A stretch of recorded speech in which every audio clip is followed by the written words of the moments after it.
Hello, everyone, and welcome to Dyad in the Force. This is a very special episode because Element 7 and I have a wonderful guest, one of my favorite content creators. Stick around, and we're going to jump into it. We have a lot of announcements that recently happened. We're going to run through those.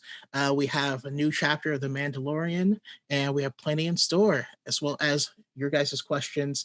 Please keep sending them in so that we can cover them here. All this week on Dyad in the Force.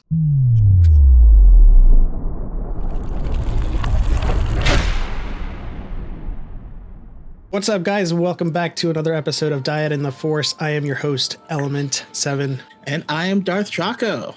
We have a special guest, Shaylo, the one and only. Shayla the Wren. Yes, she's my favorite too, okay? Oh no. We're gonna have to fight for your attention on this podcast. There's plenty to go around. You can all have me as your favorite. The blue butterfly specifically with the Kylo Ren vibes, plus we saw the little blue ones flapping around baby Grogu. That's right. Yeah, it all ties in perfect. Is your fandom still Shay Sabers? Like just the community name is like Shay Walkers. Oh, I remember at some point. Shay Sabers was really funny though. The lightsabers, yeah. The lightsabers, that's what it was. Yeah. Oh man, I must have missed this. What is? I think this? that was before times. I met you times. Before the dark times. Yeah, man, I was a foundling. I was like, we should have a nickname. I was a foundling in the Mandashalians community. Yeah. You know what? It's just whatever. Just put Shay in anything, and that's what we'll be called. So we have a lot of topics to cover. Obviously, the last week was just the best week for a Star Wars fan. But we do have some small little micro topics to get out of the way first. I know this first topic that we're going to talk about is probably the most tiresome topic that has plagued all of our channels throughout history. And this is Gray Jedi. And of course, when talking about Gray Jedi, there's a short answer and there's a long answer. So I yield the floor. The Senate recognizes, Chaco and Shay. Yeah, I mean, I can go ahead and jump off first. It is a common topic. And it's funny because there was a point in my life where I also loved the concept, but I hadn't really experienced them in anything. So most of my knowledge came from looking up Wikipedia articles and fan-made stuff. And as I've grown in the fandom, you come to realize it doesn't work.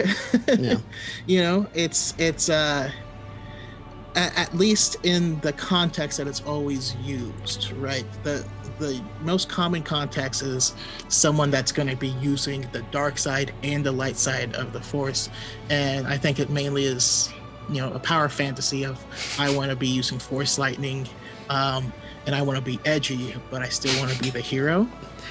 But, if the thing is, if you are in between hot and cold, you are not both hot and cold.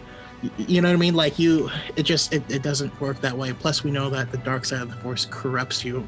So if you start using it, I made this joke. I made this joke on that video you posted about that too. I was like, yeah, I guess I'm gonna try to be a room temperature Force user. Lukewarm. Yeah, they just want all the power and none of the consequence, right? Exactly. That's why, the reason I feel kind of passionately about it is I feel like it sucks a lot of the substance of the Force just right out of it.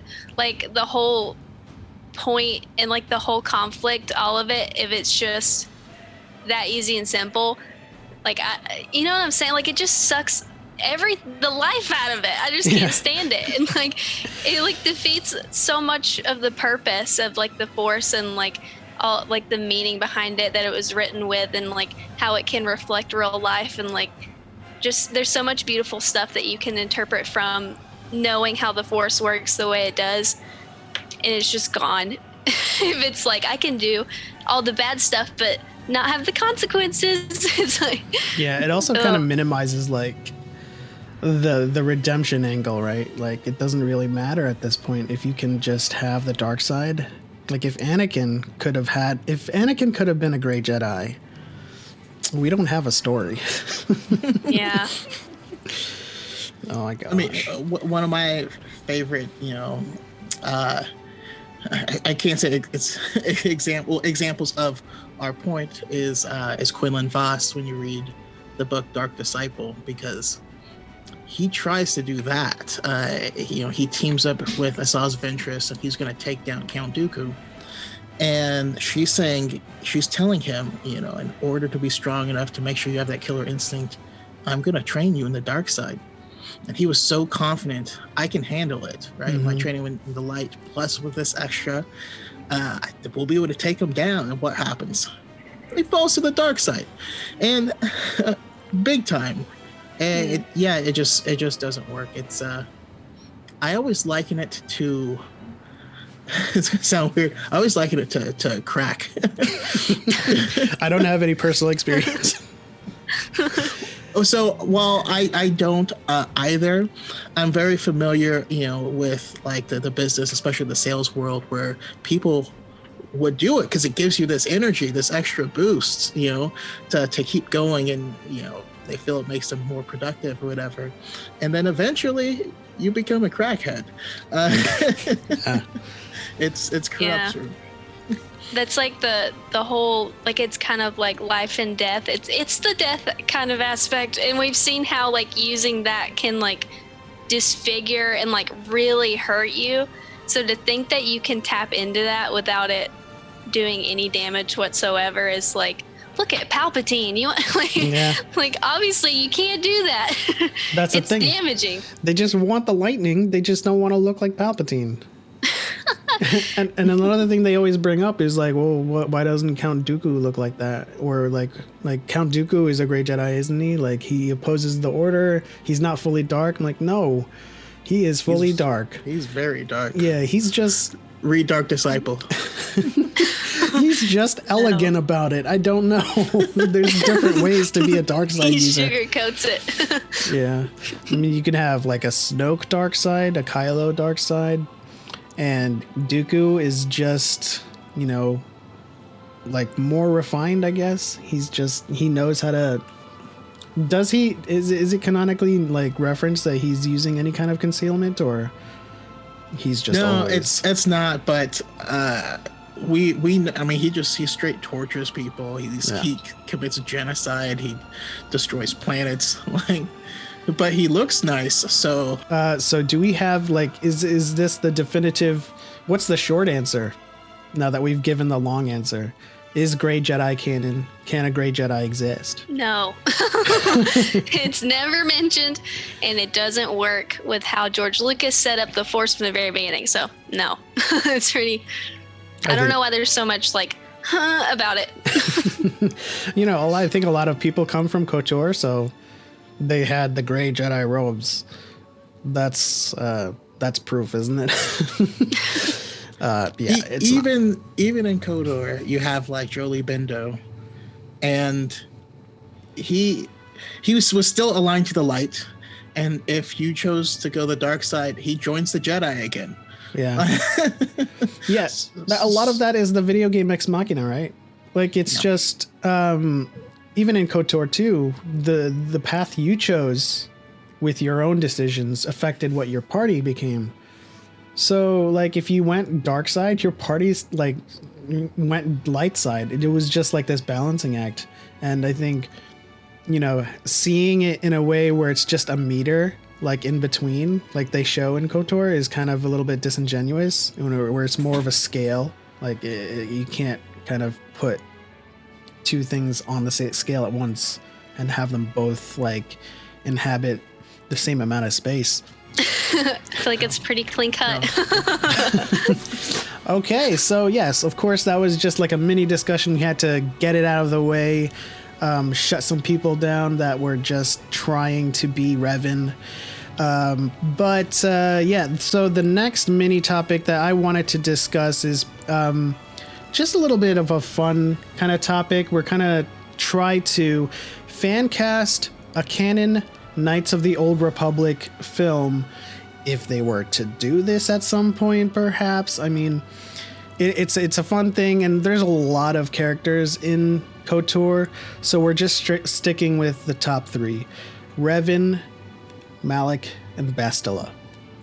So, well, I'll start with you guys. Who do you have for Revan? Because like the age thing is kind of ambiguous for the player character, right?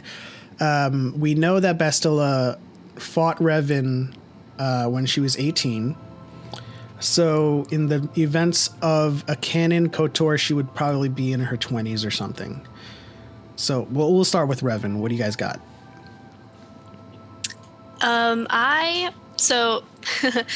Actually it was funny because on my spam TikTok account I had talked about how I want the first step into like non-binary representation in Star Wars to be Revan. I think that would be so fun and cool and perfect. And then Mesa Windu posted the exact same thought independently from me, like didn't know that I'd said that. So we were on the same brainwave. Like he said it like the very next day. So I was like, I want a non-binary actress, and this person, they have not done any movies like Star Wars before, but since this is a fan cast, I just want to say there's no rules. Yeah. So I have I don't know if anybody's gonna know who this is, but you can look them up. Idina Moore. I think it's Idina. How do you spell that? Idyna, and then Moore, Moore. And I very much appreciate, I don't know, I just feel like I've seen them in some scenes that involve dancing. So they're pretty athletic, and like I really appreciate the demeanor. It's just how I imagine Revan. I think it's a little bit of a spicy take, because I think most people think something like why am I blanking? I mean, I always hear people say Keanu Reeves. Reeves. I just blanked. That's what I was thinking. So Reeves is the easy pretty choice. far off from right. It's the easy choice. But I was looking for non-binary, and just the demeanor when I looked at scenes and stuff in the aesthetic, and I just think it's like, oh, I could see it. So that's who I picked. And they have not done a movie like Star Wars. I don't know if they ever will. Don't know if it's their cup of tea, but no rules. It's a fan cast. Yeah, I like their aesthetic. They definitely give off Revan vibes for sure. Yeah, I totally agree with this. I mean, I also commented on Mesa Windu's post too, is just because like Revan was the player character in the game, right? So Revan was whoever you were, whoever you chose to be. Mine was an Asian man. Chaco, probably a black man. Hey. It's true.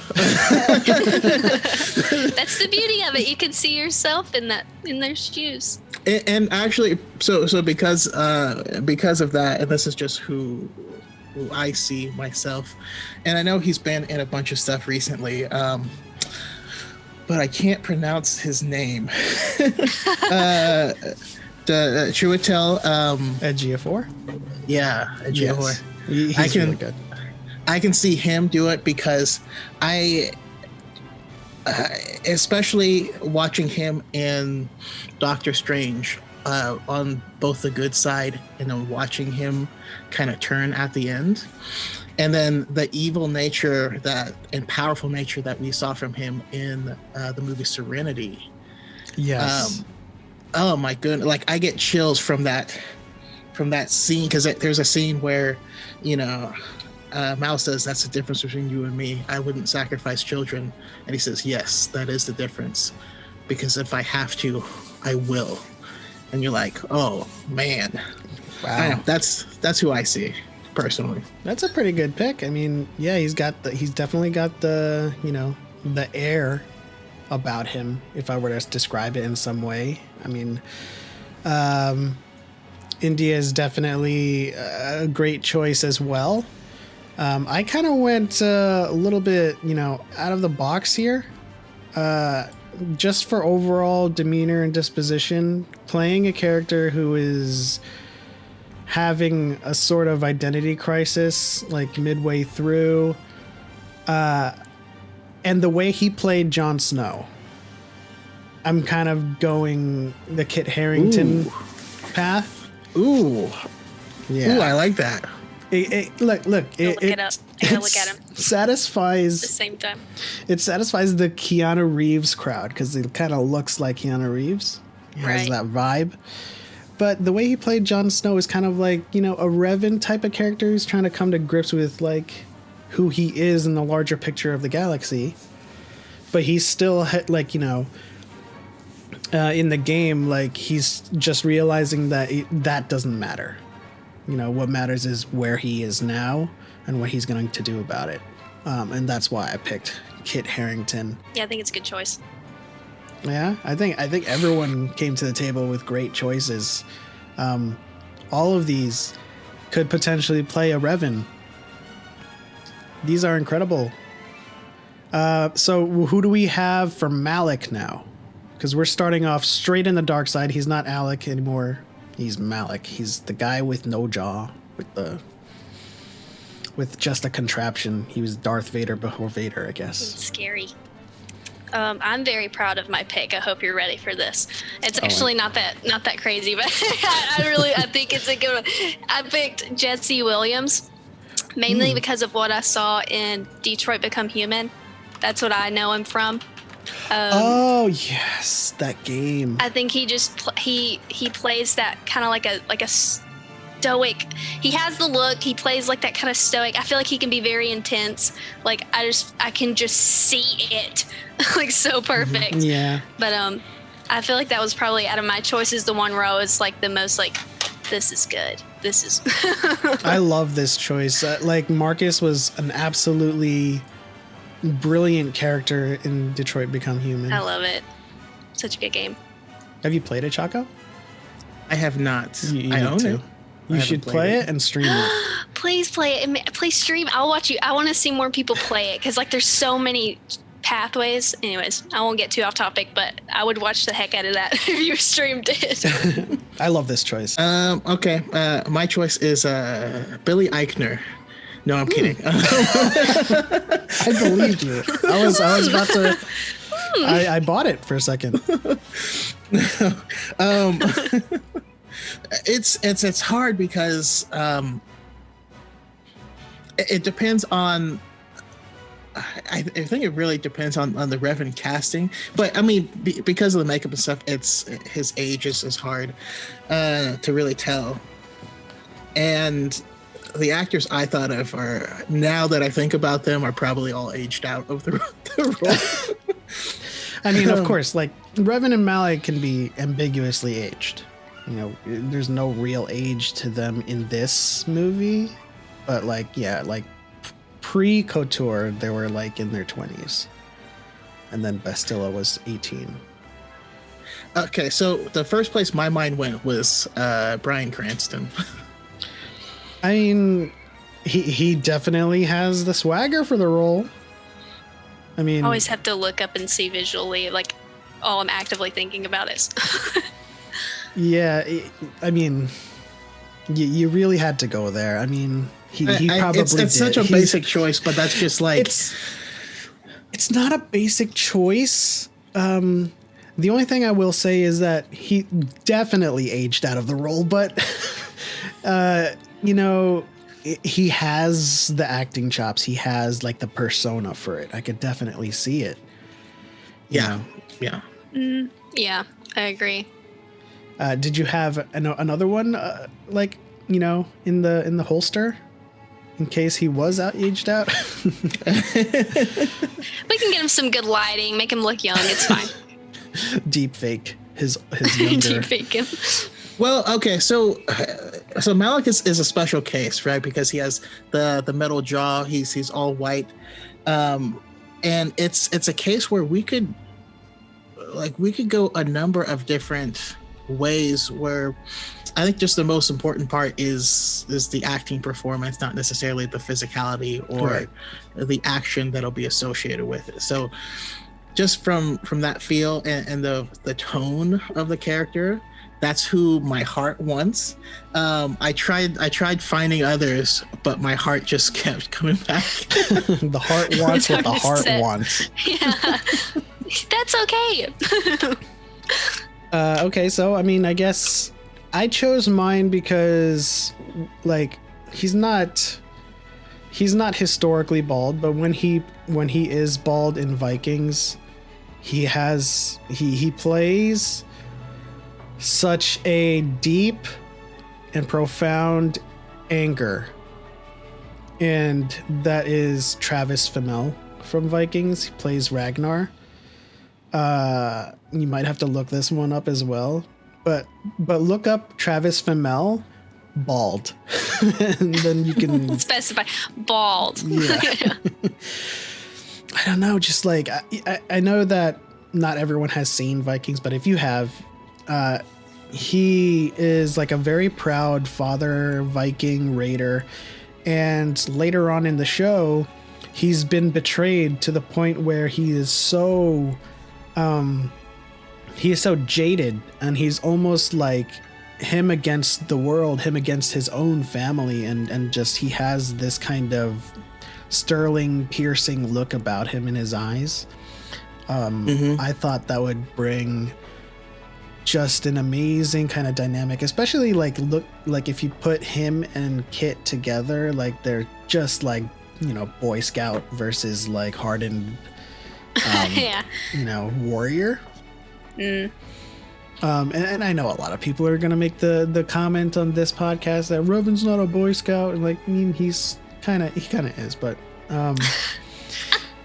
well, I mean, I will give you guys, you know, the pass on that one. Any other like honorable mentions for these roles? I had a lot of people like in for Revan and Malik. I had like Mark Strong, because, you know, he looks Yeah, I did think of Mark Strong as well. He's always a great villain. I think the best villain he's ever played was Sinestro. I think he was born for Sinestro, just the movie wasn't great. And so, but yeah, Mark Strong is a good choice as well. I know Patrick Stewart would have been completely aged out of that role from Malik, along with Cranston. Well, what about the? I mean, while we're on that topic, what about the other professor, James McAvoy?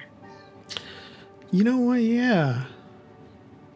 You know, I never Especially really. if you think about him in Split, and he does have the shaved head.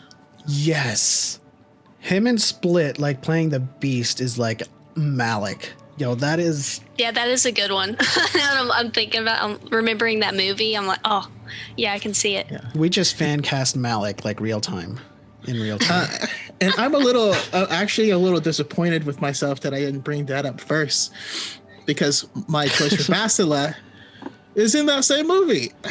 I think I know who you're talking about, but yeah, we'll get to her in a moment. Or we can get to her now. I mean, I think. Did we have any other honorable mentions for Revan? I know I had Keanu Reeves just because he was like the most requested. I had a couple people aged out for sure, like Tom Hardy. I did this 2 nights ago, so I'm trying to remember if I had any other honorable mention. I just have the 3 I picked in my notes. But I definitely do imagine Revan being, because like the beauty, like one of the things about it is like there's no set image, really, not really. Yeah. It can be, and like I definitely get the more Kit Harington vibes, like you said, the more Boy Scout vibes. So pretty much in that area, and I would be like, yeah, I see it. Okay, so let's move on to Bastila. She would be in her 20s. So I just want to get this out of the way. Honorable mention, had she been a little bit younger, I had always had Kate Beckinsale in this role. Always. But of course, she is now. Well, she could very well still play it. I mean, she hasn't aged a day. Yeah. But oh yeah. I'll go ahead and just put mine out there. Oh, another honorable mention: Daisy Ridley, if she had not played Rey. But Alicia Vikander from like Tomb Raider, from Ex Machina. She's got the voice. Yeah. She's got the look. She's got the accent. I think like she's got this innocence about her.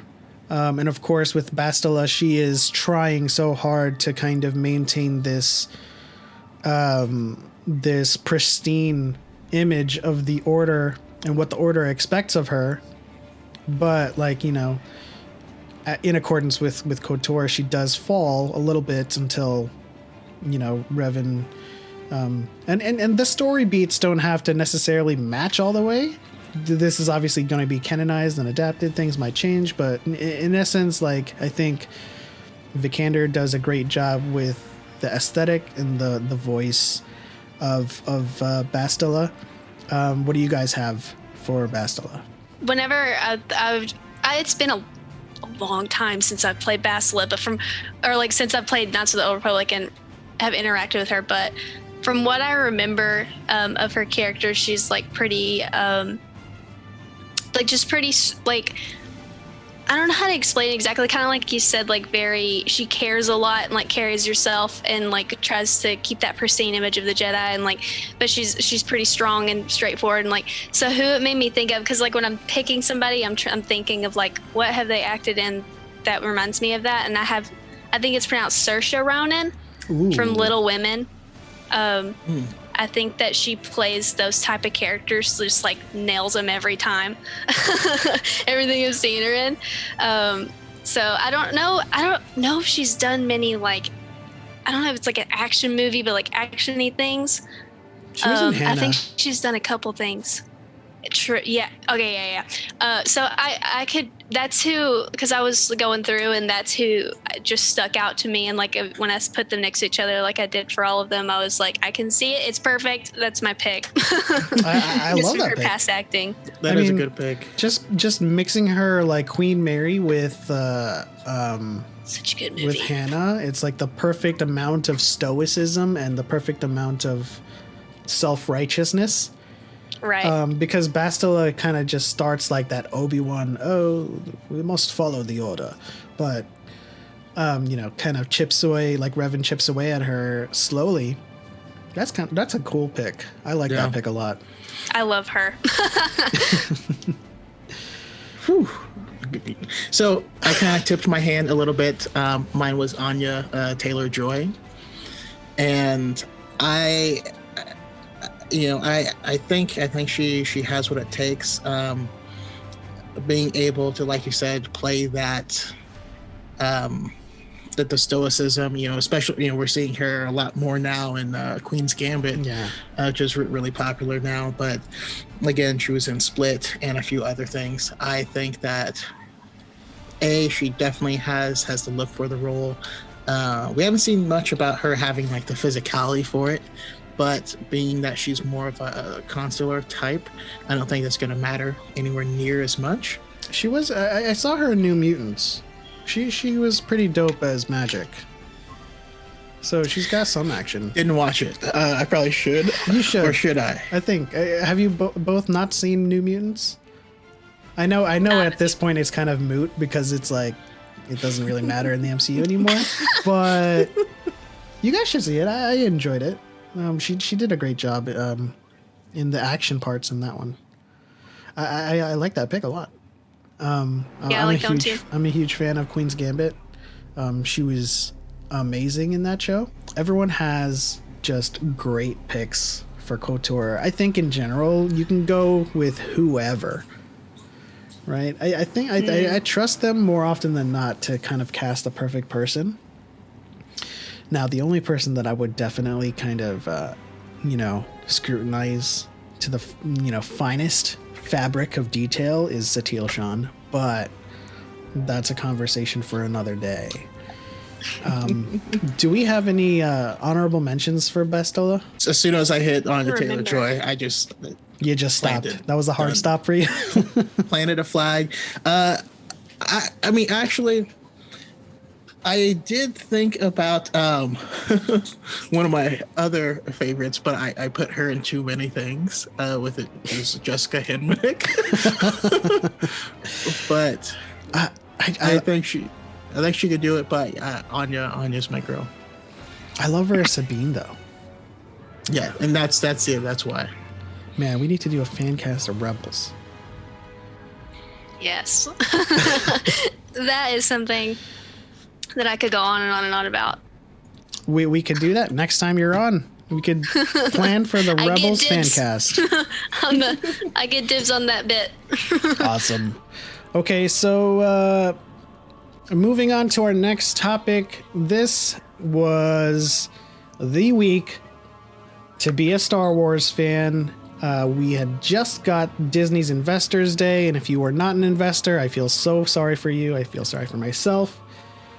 We didn't get to see a lot of the previews because, I was streaming the whole thing, and then I got everyone hype in my chat. I was like, we're going to get an early look of Obi-Wan, and then a counter showed up. I'm like, we're not going to get an early look at Obi-Wan.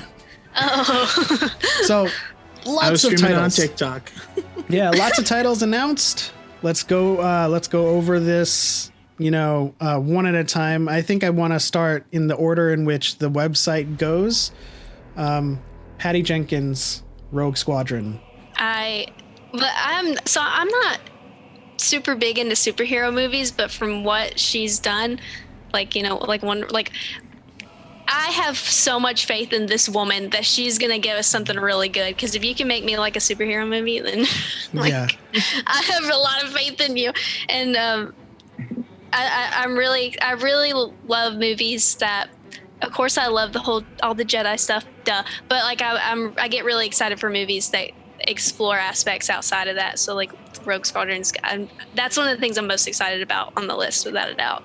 Yeah, I mean, Wonder Woman was my favorite movie out of the DC EU thus far. Oh yeah, I really like Wonder Woman. Full agree, and I think there's a very specific reason for that. When it came to the DC, EU or whatever you call it, I feel like they wrote it backwards. They focused on the spectacle, the big action set pieces, and then tried to draw a line to those. And I think that's wrong. Yeah. Patty Jenkins focused on the character, on Diana, built her relationships, gave her a heart, and that's what made the movie so compelling. To be honest, I mean, even in the final fight in the third act, I didn't care about that.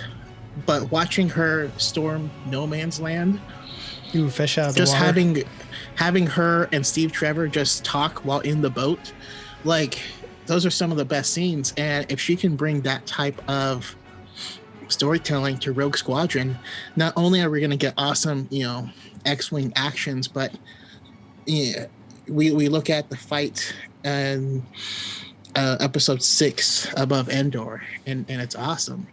And we have all these comics and things that have given us information on Shara Bay and all these other people that were there. I want to watch it and care about them. Yes. Right. At the same time, not find out later, oh, that was Tim and Wexley, or you know what I mean? Mm-hmm. Yeah. Bring a lot of heart into it.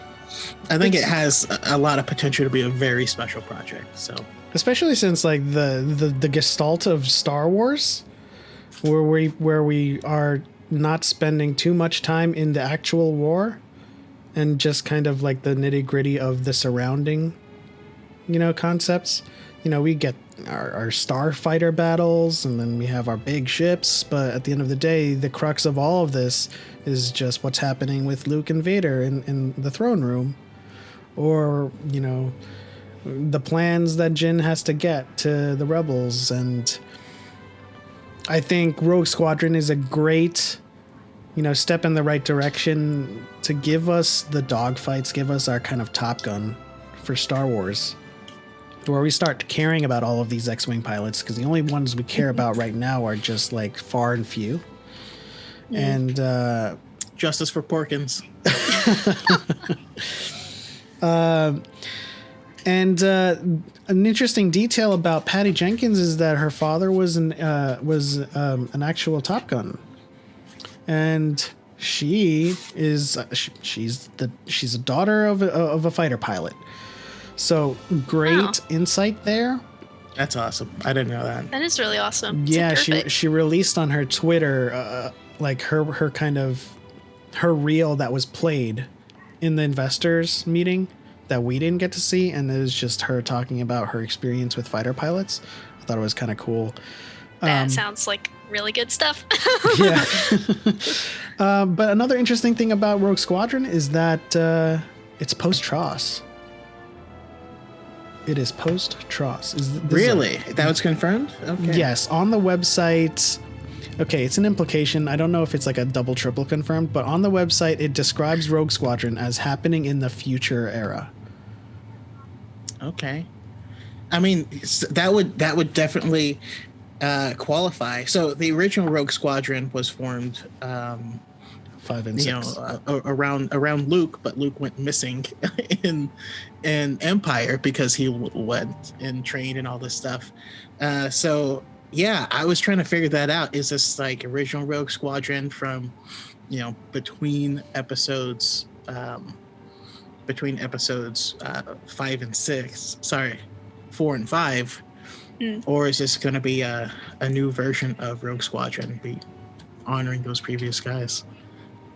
I mean, also, I love the X-Wing books. I don't know if you've read them, but if we can get any of that sort of love or nods, I'm in it. And this is different than, the regular fighter pilots, because you're be getting people who are doing this on their own volition. They're not part of the military. They came to do what's right. So her being the daughter of it, that might be awesome, because we get to see these people leave their friends and family and say, I love you guys, but I need to do what's right, and I'm one of the only people that can do it.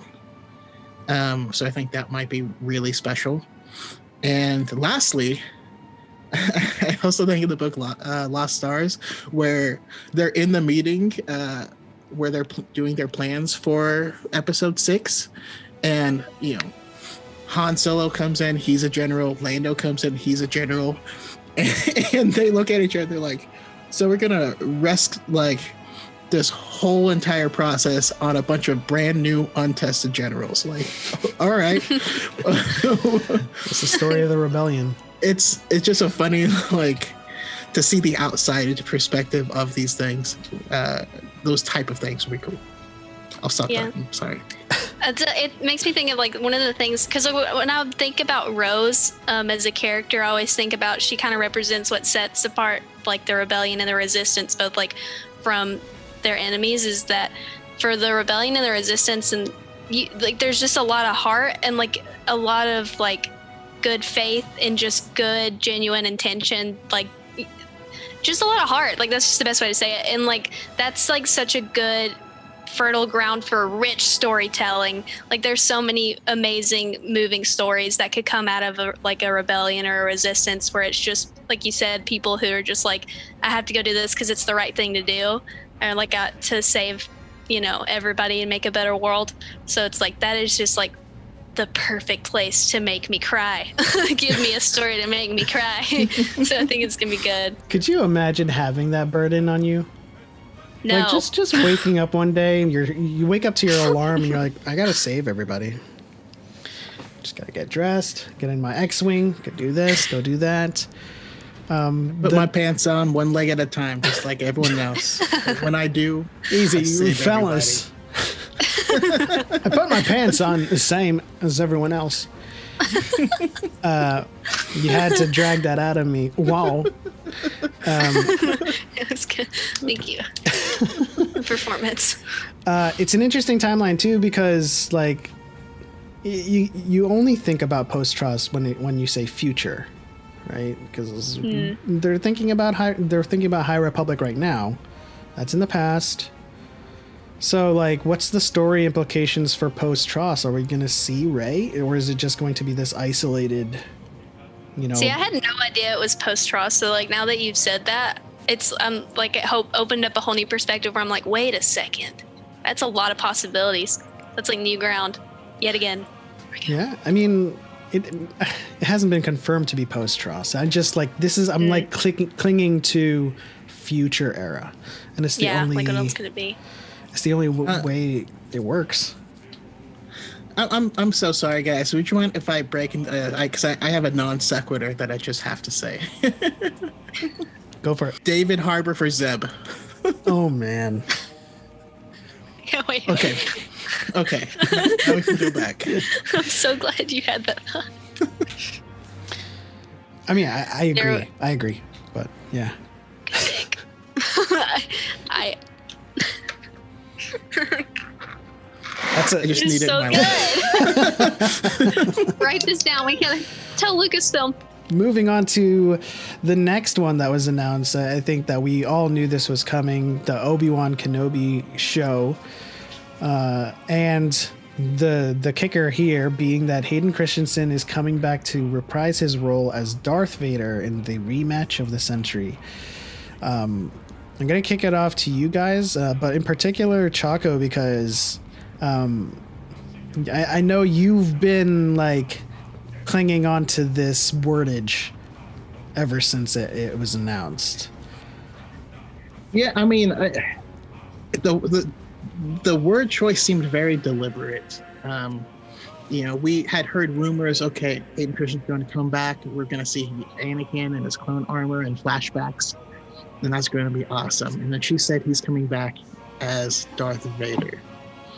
I was like, wait, Darth Vader? Huh? I don't... Okay, maybe that's not what we're... Maybe she just means because Anakin is Vader or whatever. And then she said it'll be the rematch of the century. I don't know. From saying, the last we met, I was but the learner. I'm curious if I've had people say that they believe from the word choice that there could have been another meeting between the two. I didn't necessarily need it, but I'm here for it. And Hayden Christensen, I want to see him back into the fandom. I want to see him get the love and respect that he deserves. I want him to be able to come back to cons and stuff and have people excited to see him. And I also want younglings to be terrified. Again. As they should. I'm super excited.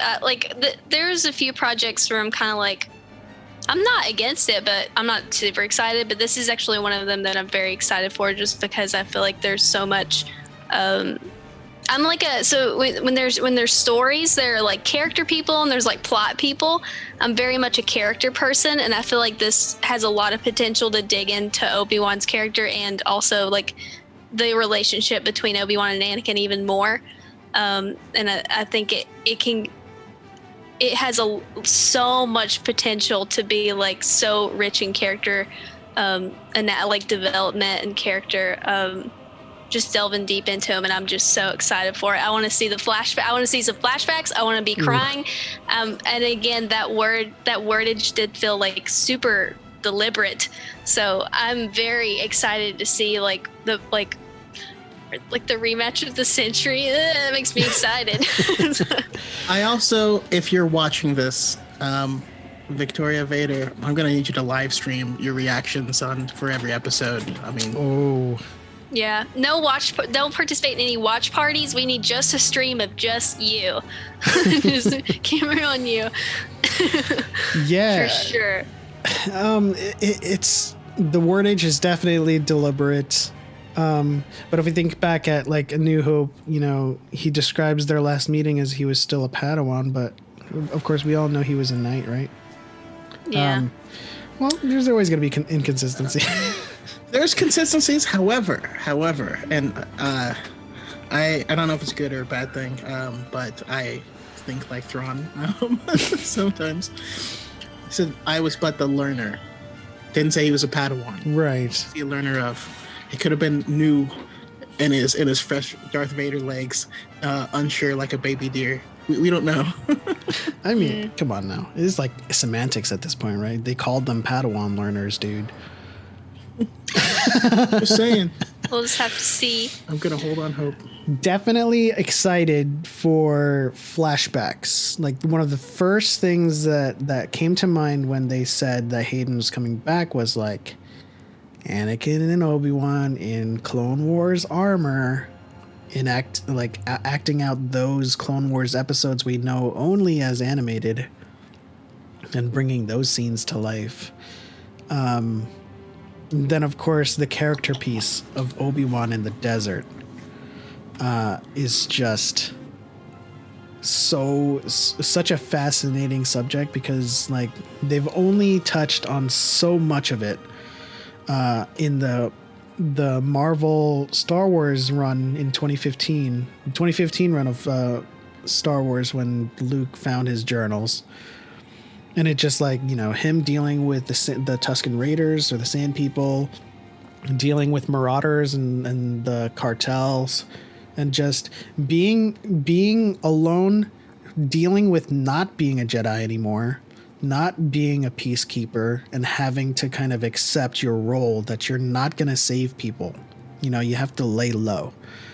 And then, of course, there's the dynamic between him and Uncle Owen. He's like, "Happy birthday, Luke." And then Owen's just like, "Get that crap out of here. I don't want him near you or anywhere close to the legacy of his father." I don't know if What's the over and the under on Liam Neeson reprising his role as Qui-Gon Jinn and coming back to talk to as a Force Ghost to talk to him? He's definitely coming back. That's I'll like lose a my solid. mind. He's just, I'll lose it. Can't start letting him. I mean, especially if they do the scene from The Master and Apprentice. Yeah. But we know from the comics that he is, in fact, communing with Obi-Wan, like, constantly. Not constantly. That's kind of like a hyperbolic, but he is... He talks to him at his lowest points. He's got it, because, like, that's kind of where they dropped us off in Revenge of the Sith, where it's, like, your old master. So it's, like, he's got to talk to him, teach him stuff. He's got to come back.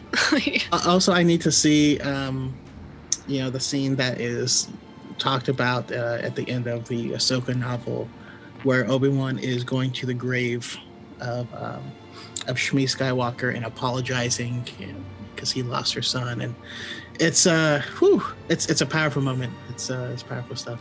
Yeah, I think there's so much potential for so many powerful moments like that. Yeah.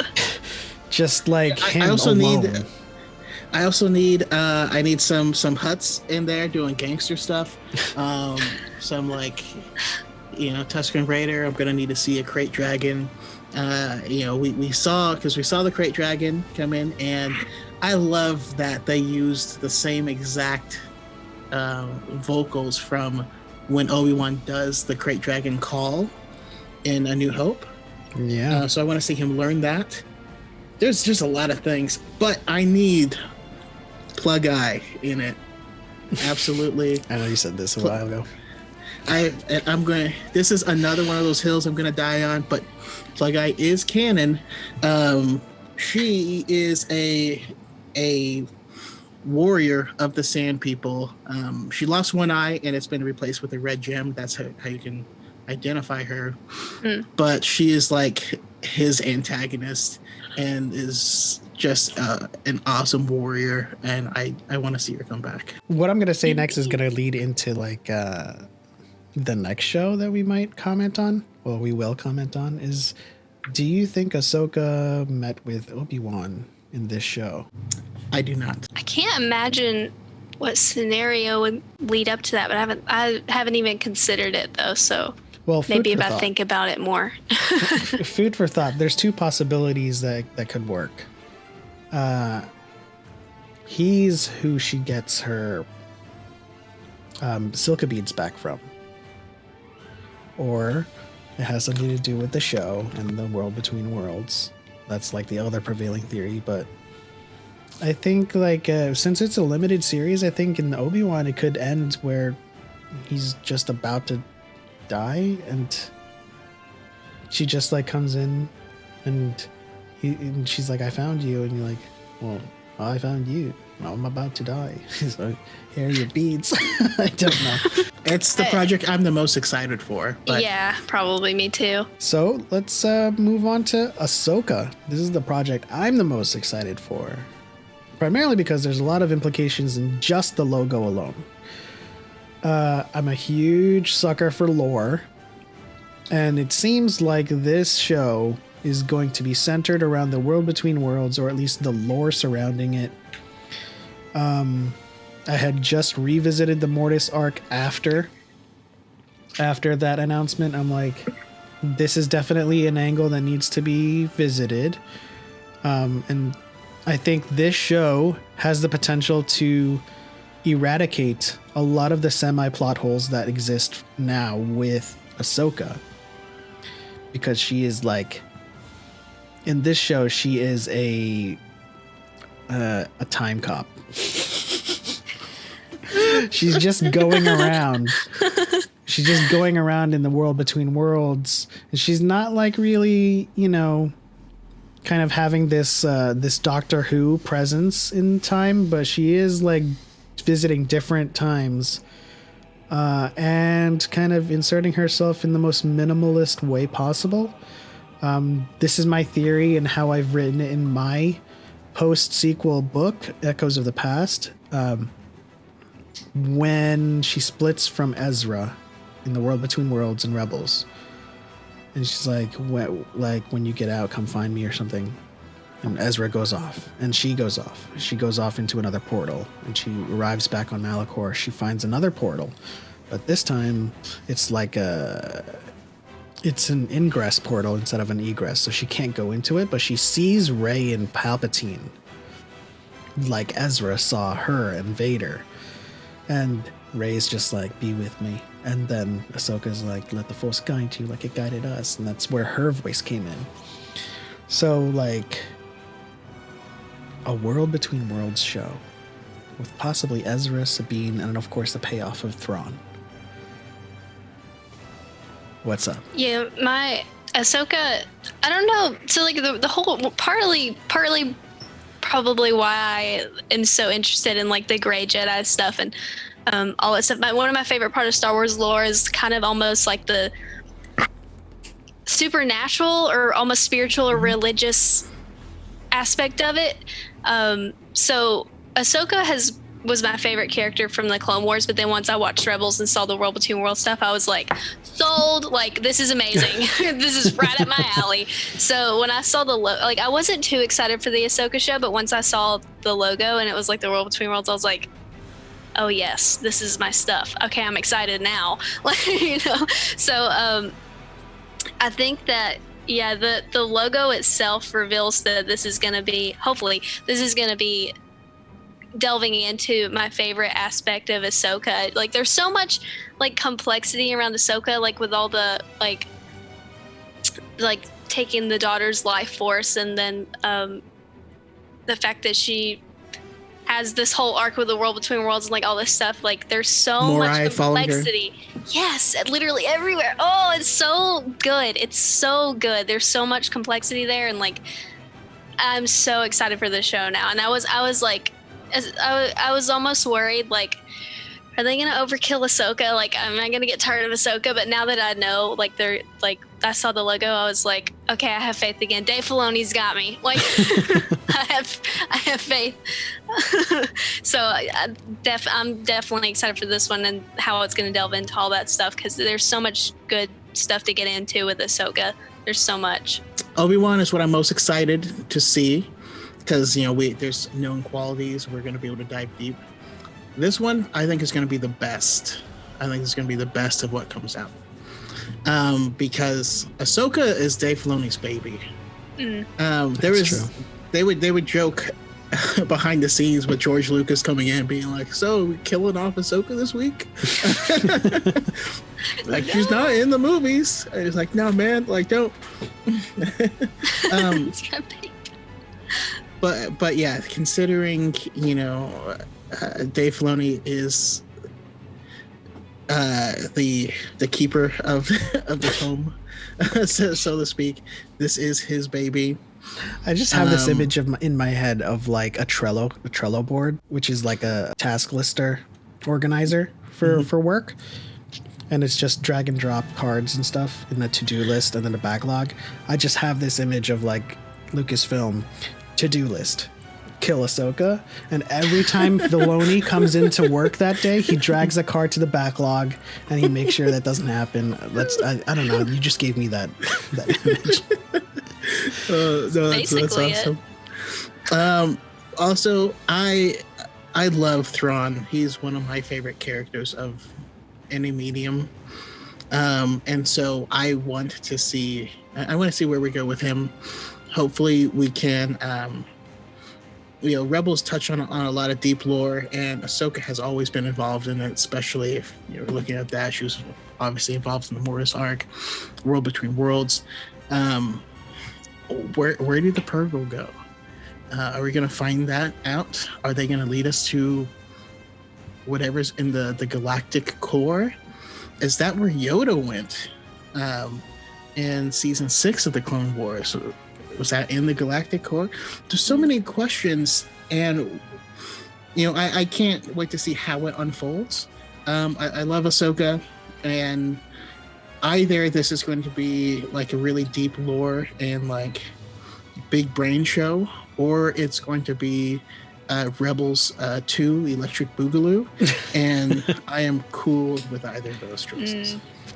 I mean, just what we got from her in The Mandalorian, I'm just picturing that in like hour-long episodes, and man, I like the vibe that it's giving off. Just like, even if it's just her and Sabine and maybe Ezra down the line, like her and Sabine kind of just wandering the forest and just like finding old relics and artifacts and learning more about, Jedi history and the Force without actually being of the mind that you are a Jedi. Like trying to, I guess, do the math of how it all works without being someone who is indoctrinated in that thinking.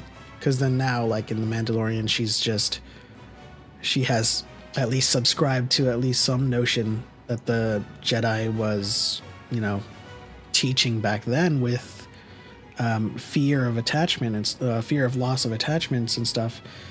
So like just the aesthetic alone of how she looked in The Mandalorian and her disposition of speaking to Grogu through like telepathy and just her how the way she carried herself, like I am all for 8 hours of that. And then she finds a world between worlds, and then she's doing like she's writing in like a journal. She's just like going over her artifacts and stuff like that, and then like complete mythology show.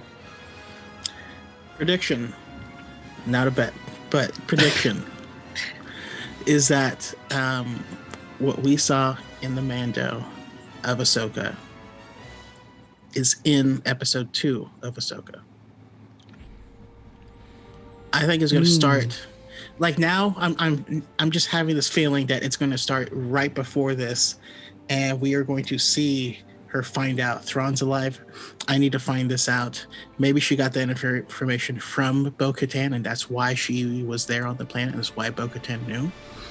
And we'll see them cross together for a brief moment in that episode, and they shot both at the same time. This kind of bunks my prediction for The Mandalorian, and we'll get there later, but just, the short of it is the finale next week, wherever Ahsoka is there, that's going to shoot straight into the episode 1. But this also makes sense. I think, any part of her appearance in The Mandalorian could very well be, retroactively used in the show itself. Man, I just want it so bad to just be tomorrow, Yeah. I'm ready now, please. I will just say, you're talking about Thrawn. I'm excited for that too, because Thrawn is the only Star Wars villain I've ever been scared of. Where I literally saw like a villain and I was like, oh no, don't like it. I mean, like it, but not like I'm scared of it. That is the best Star Wars villain. No contest. Here. So whenever you bring that up, I'm like, amen. Excited for that. Yeah, just Rick. I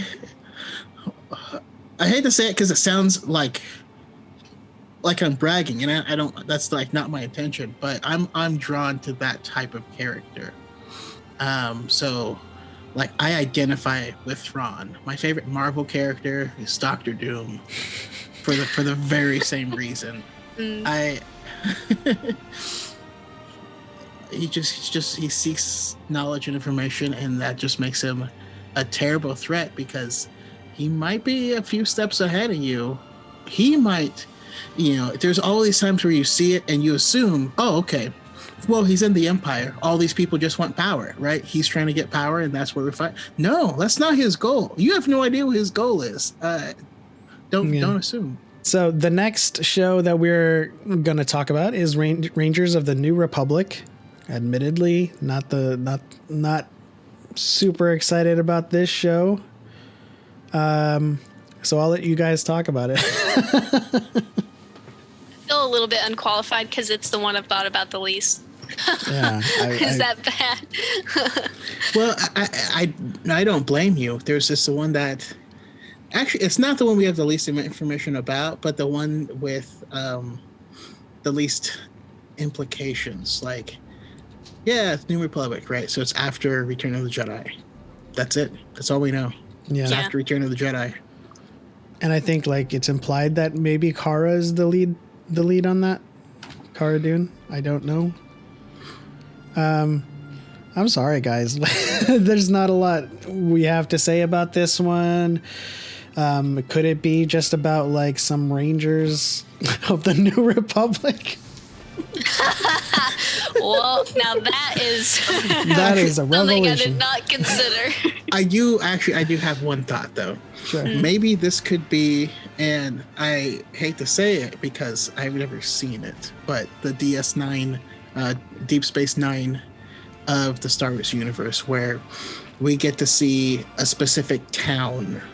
We get to know the people in this town and care about them, and see how this town is protecting itself from these outside threats and inside threats. That might be really interesting because we've always had the inverse of traveling from place to place, adventure. We could have a solid base and really develop some characters. It's entirely possible. Is that what they're going to do? I don't know. For sure, I think all of us are going to watch all of these shows. Yeah. I'm always like, since we've gone into this era of the New Republic, I'm always like interested in stuff that fleshes out that era more. So like, that's one good thing I think I'm going to get out. Like, one good thing coming out of it is just learning more about that time period. I can definitely see Cobb becoming a ranger. Timothy Oliphant, I would watch him in just about anything. And it'll be nice. He pulled off the Mandalorian helmet and his hair was perfectly coiffed and stuff. And I was like, I call BS on that. That's not a thing. Absolutely Of course not. it was halfway off first. Maybe the insides of it is like a comb. So when he takes it off, it naturally, I don't know. That was just a little thing he put in there. I can't take off these cans without like an indent on my hair. There's no way. Oh, if it's about Cara Dune and Cobb, I'm gonna have a little bit of a hard time getting excited about it. But I'll take any Star Wars. Yeah, I mean, I could understand. So the next show that they announced was Lando. This I did not see coming at all. Like, none. It wasn't on my mind. Really? I thought it was potential, but I didn't think they would announce it. Yeah. It's another one of those where I'm struggling to get excited about it just because it's not a character where I was like looking to delve more into. But maybe they'll make me like Lando, like it's not that I don't like Lando, but like maybe they'll make me care a lot. Maybe it'll bring a new love to a new character. So, but right now I'm like, do I need it? But I'm kind of there too. To be, I'm open to honest. Anything though, and that's probably why I wasn't, immediately kind of thinking that could it's one of those shows that could happen. I'm sorry, So- Chaco. No, I have two things to say. So one, there's a 5-issue short Lando series. If you haven't read it, it was shockingly good. And two, Donald Glover is me. And I if when I listen to the Childish Gambino album Camp, he actually sings about my life in the first 2 songs, if you're ever curious about just being a blurred, which is short for black nerd. I think I would love to, if it is him, which I certainly believe it is. He does have a tweet that said, "You guys thought I was hot in 2018, the year of Solo." It could be interesting because I love anything that guy has produced, not because he produced it, but I love it and then I find out it's him. And so I'm all for it. Again, it's not on the top of what I'm excited for, but as a project and as a character, I really do like Lando because he is, even when we meet him, he's taking care of this entire city. He's running the show. He's trying to do what's best for his city while protecting his friends, and like that delicate thing while he's also trying to misdirect everyone else, the Empire, and trying to keep things going. I think he's a lot smarter of a character than people give him credit for. I'd love to see that, delved into. I mean, he essentially has a similar starting place as Han, and he's just more successful. Han is luckier, but Lando is better. Yeah. That's my thoughts. I'm certainly here for it. It's not really on the top of my list as well. Primarily because Lando isn't really up there for me, but I have to agree with you 100 with Donald Glover. His performance in Solo was probably my favorite performance in Solo. And I thought he was hot in 2018 as well with Solo. So with more magic to come. I mean, as we'll keep saying, and as we will continue to say throughout the, time in memoriam, we'll watch all of this. It doesn't matter what we're excited for. We'll have our priority lists, but we'll watch them because it's Star Wars. But the beautiful thing about Star Wars is, as we watch, especially, I'm sure you'll find this now we're doing Dyad, but on also the high ground, is it changes my rankings all the time. Yeah. Hearing how people love things and how good they are. So there's going to be plenty. I'm going to watch it all because I know that I will be wrong. And that little thing that I wasn't excited about, it's going to be the best thing ever. Yeah. And there's a very good example of that in the most recent episode of The Mandalorian, but we'll get to that later. I just know that if they're going to do Sabacc at all in Lando, we need to start having games where no one gets an idiot's array. We need to have a game where someone just kind of wins with just a winning hand that isn't just the most rarest combination in all of Sabacc. Yeah. Every time we see him in Rebels, he shows up, his guest cameo, Idiot's Array. I agree. It's irritating. So the Idiot's Array in Sabacc is like pulling a royal flush, but it's just like an instant win hand that's even more rare than winning normally. And so imagine if every single time you saw a movie where poker is mentioned, they're like royal flush, and you're like, what are the odds? We can calculate them. They're astronomical. Actually, we know. More than the known atoms in the universe. So Oh my god. or just a minute ago, you brought up a really good point. That's one thing I am excited about with like Rangers of the New Republic and Lando and stuff that I don't care about as much is I want to hear other people's input, because I've had my opinion change or like my viewpoint of things expanded and changed so many times. So like I said, maybe this will give me a whole new perspective of Lando, and then he'll become one of my faves. Like when I see other people talk about it, or like even just now what you said about Lando, I was like, yeah, that's true actually. Considering new things here. We are reaching one of the other shows that was announced that we knew about for a long time, since Rogue One, which is Andor. Not something I'm particularly interested in, although like I am putting more of an emphasis on like, ancillary concepts in Star Wars more than I used to, because it's all about the lore and the mythology for me, typically. But Rogue Squadron's making me excited about just more of the dogfights and the starfighter pilots. And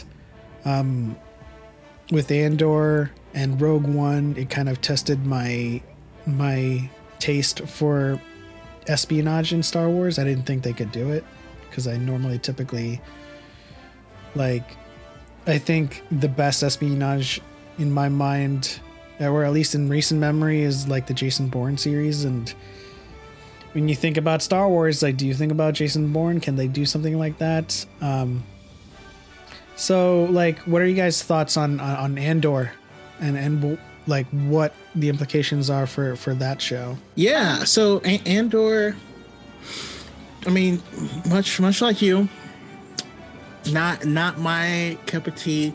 For the longest time, and I know how much you love it, Shaylee. Rogue One was at the bottom of my list. I get why you wouldn't though. Like I understand, I get it. It's actually no longer at the bottom. It jumped up, and I'm not releasing a new list until I finish all the movies with the podcast, because I don't want to keep releasing lists. Right. But I am intrigued because he comes from the separatist side of things, and I would love to hear that perspective of the war. Again,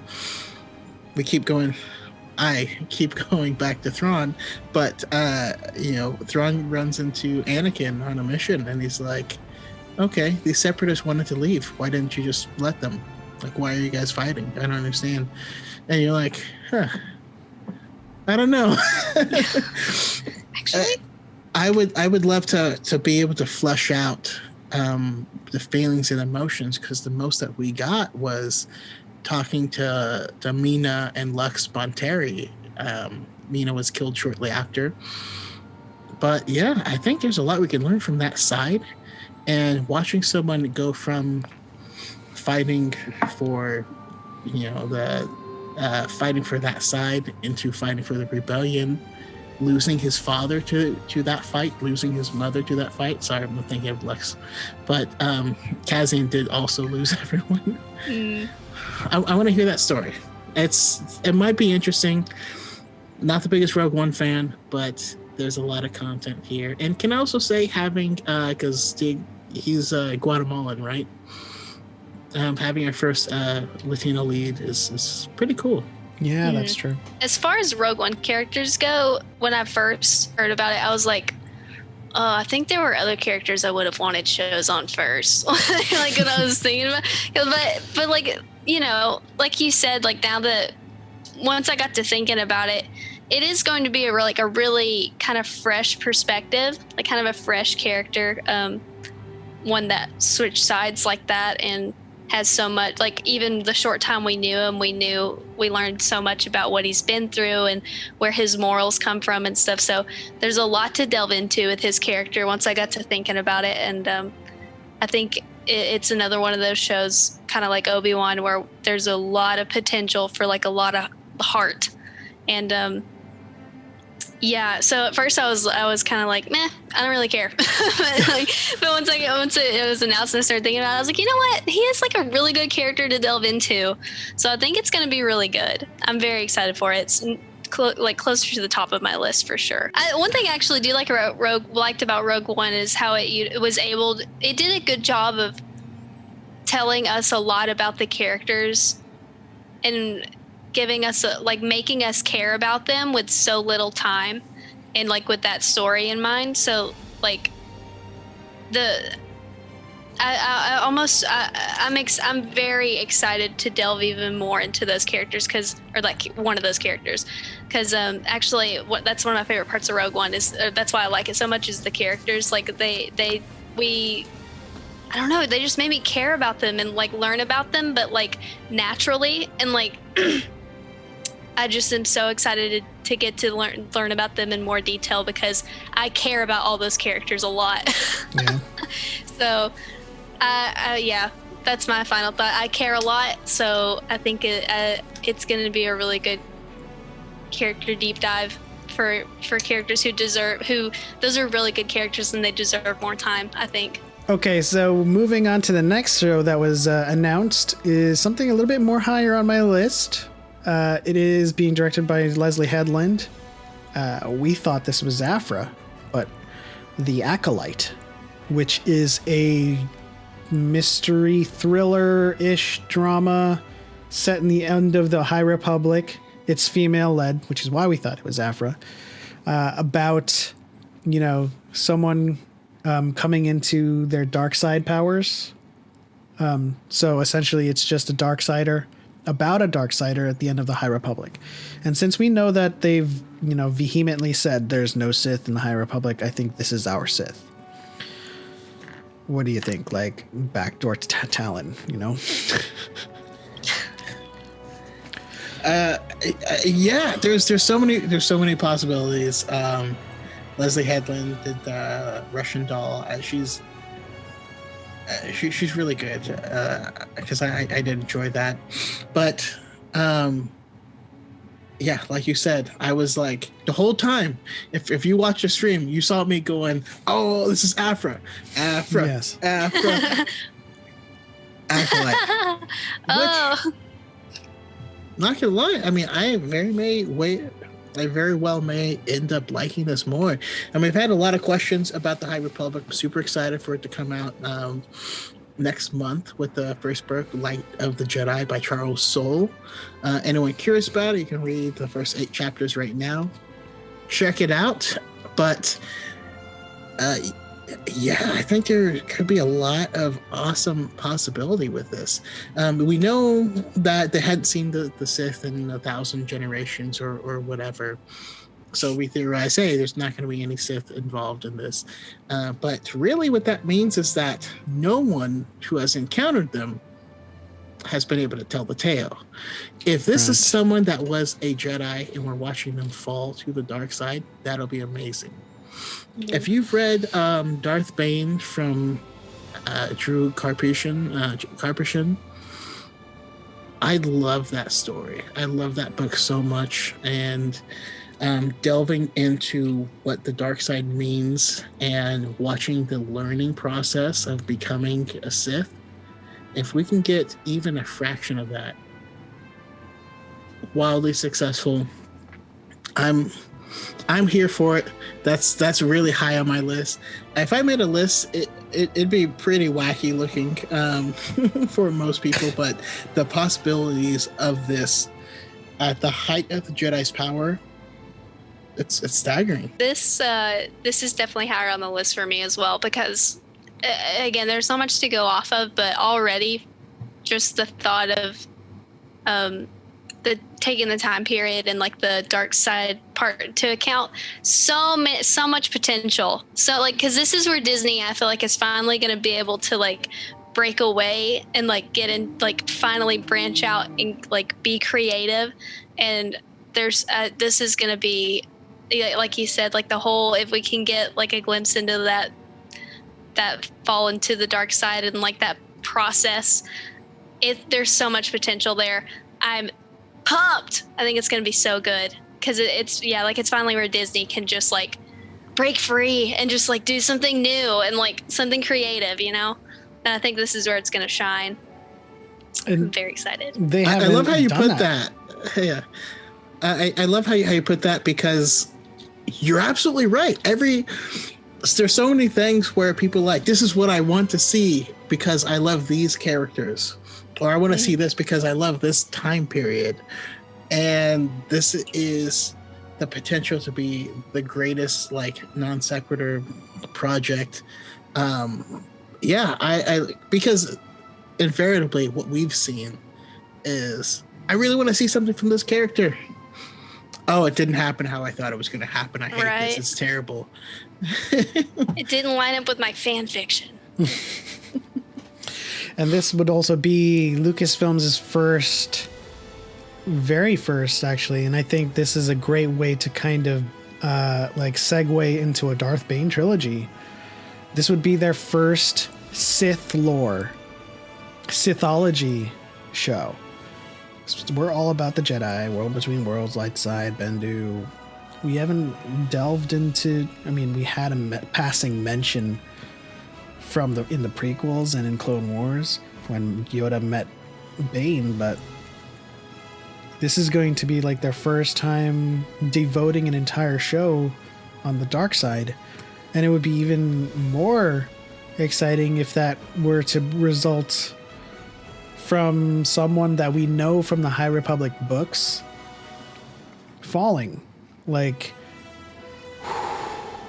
I'm gonna hyperventilate if Avar Kriss is the one that falls, and she's just like Darth Talon, like the canon version of Darth Talon. It wouldn't make sense for a Darksider or a Sith to come about just like out of nowhere. So it'd be interesting to see who is the Fallen coming out of the golden age of the Jedi Order. I'm just gonna go on record saying, because of how you phrase that, it clearly means you play Destiny. I hope we get to find out more information of that. Whoever this is going through finding these holocrons, learning from these ancient Sith masters. We can get a lot of that canonized and understand those journeys. I know a lot of people want more Revan. If you're gonna get this anywhere, it's in the show. So get excited. Yeah, so much lore possibility. Man, if Sith stands were stands now, imagine when their like whole Sith mythology is like backfilled with information, because they're all just going off of the fact that the Sith are cool and edgy. Right. Lightning. I'm sorry. Lightning bolt. Lightning Red. bolt. Zappity zap. Moving on. This was a show that was announced that we knew about going into this announcement. Not very excited about it, but having seen the trailer for The Bad Batch, my interest in it has increased exponentially, primarily because of the timeline of it, and seeing Palpatine in it, which gave me a little bit of a relief, like a pill of relief, because like I thought The Bad Batch was just going to be this buddy cop, like just Delta Force type of show where it was just following these guys around. But it's, of course, in the trailer we see that they exist in the larger universe and the story is happening around them, but the galaxy still lives, like it still goes on. Palpatine's making this grand announcements or pronouncement of the Empire, and it's just so much implications in watching post Order 66 from that angle. Like, what did you guys think of The Bad Batch? I don't have much to think. I don't know. It's one of those. It's another one of those where I'm like, I really don't feel qualified to talk about it because I don't know. I haven't thought about it much. I'm kind of just like, there's certain shows where I don't want to overthink it, because if I'm not interested, I'm going to let them make me interested. You know what I mean? Like, I'm just going to let it come to me.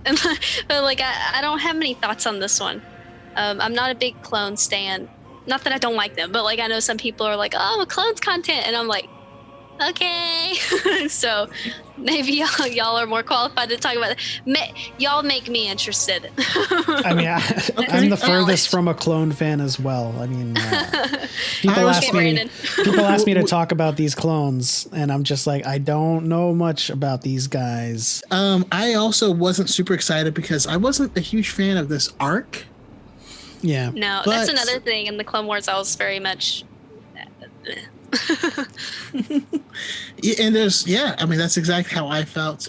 But like you said, Element, I'm super duper excited about this time period. We've never seen anything that is just post Order 66. Right after that, we've seen almost nothing. The 2017 Vader comic starts at that point, and there's certain things I would love to see in this show. So obviously, these clones don't.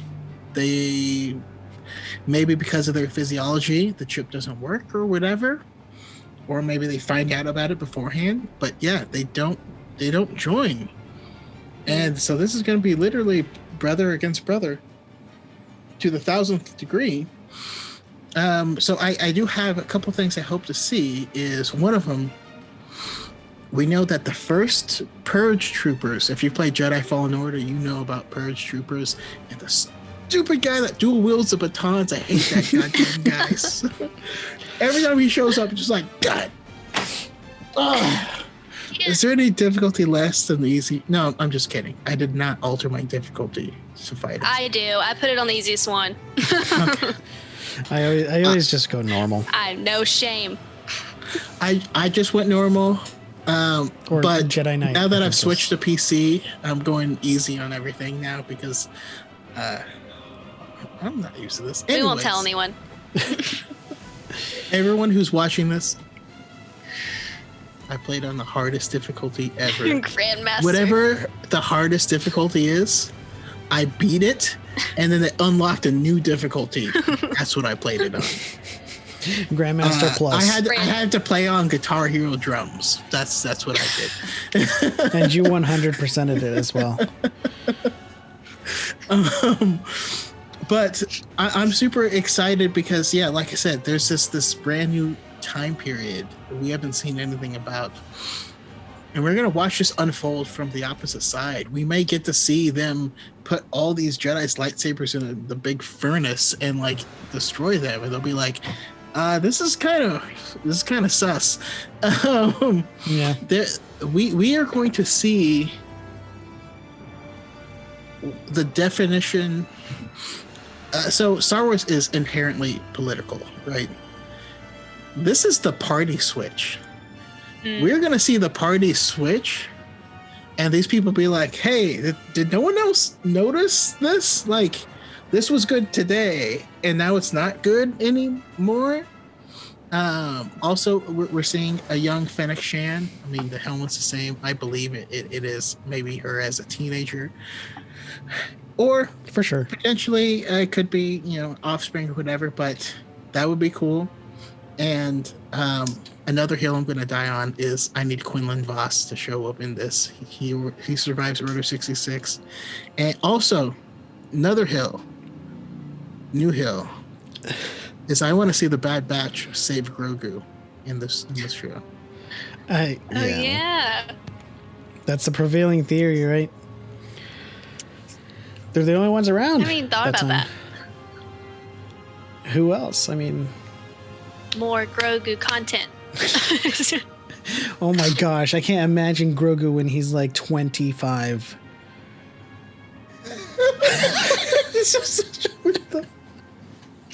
He's like a newborn.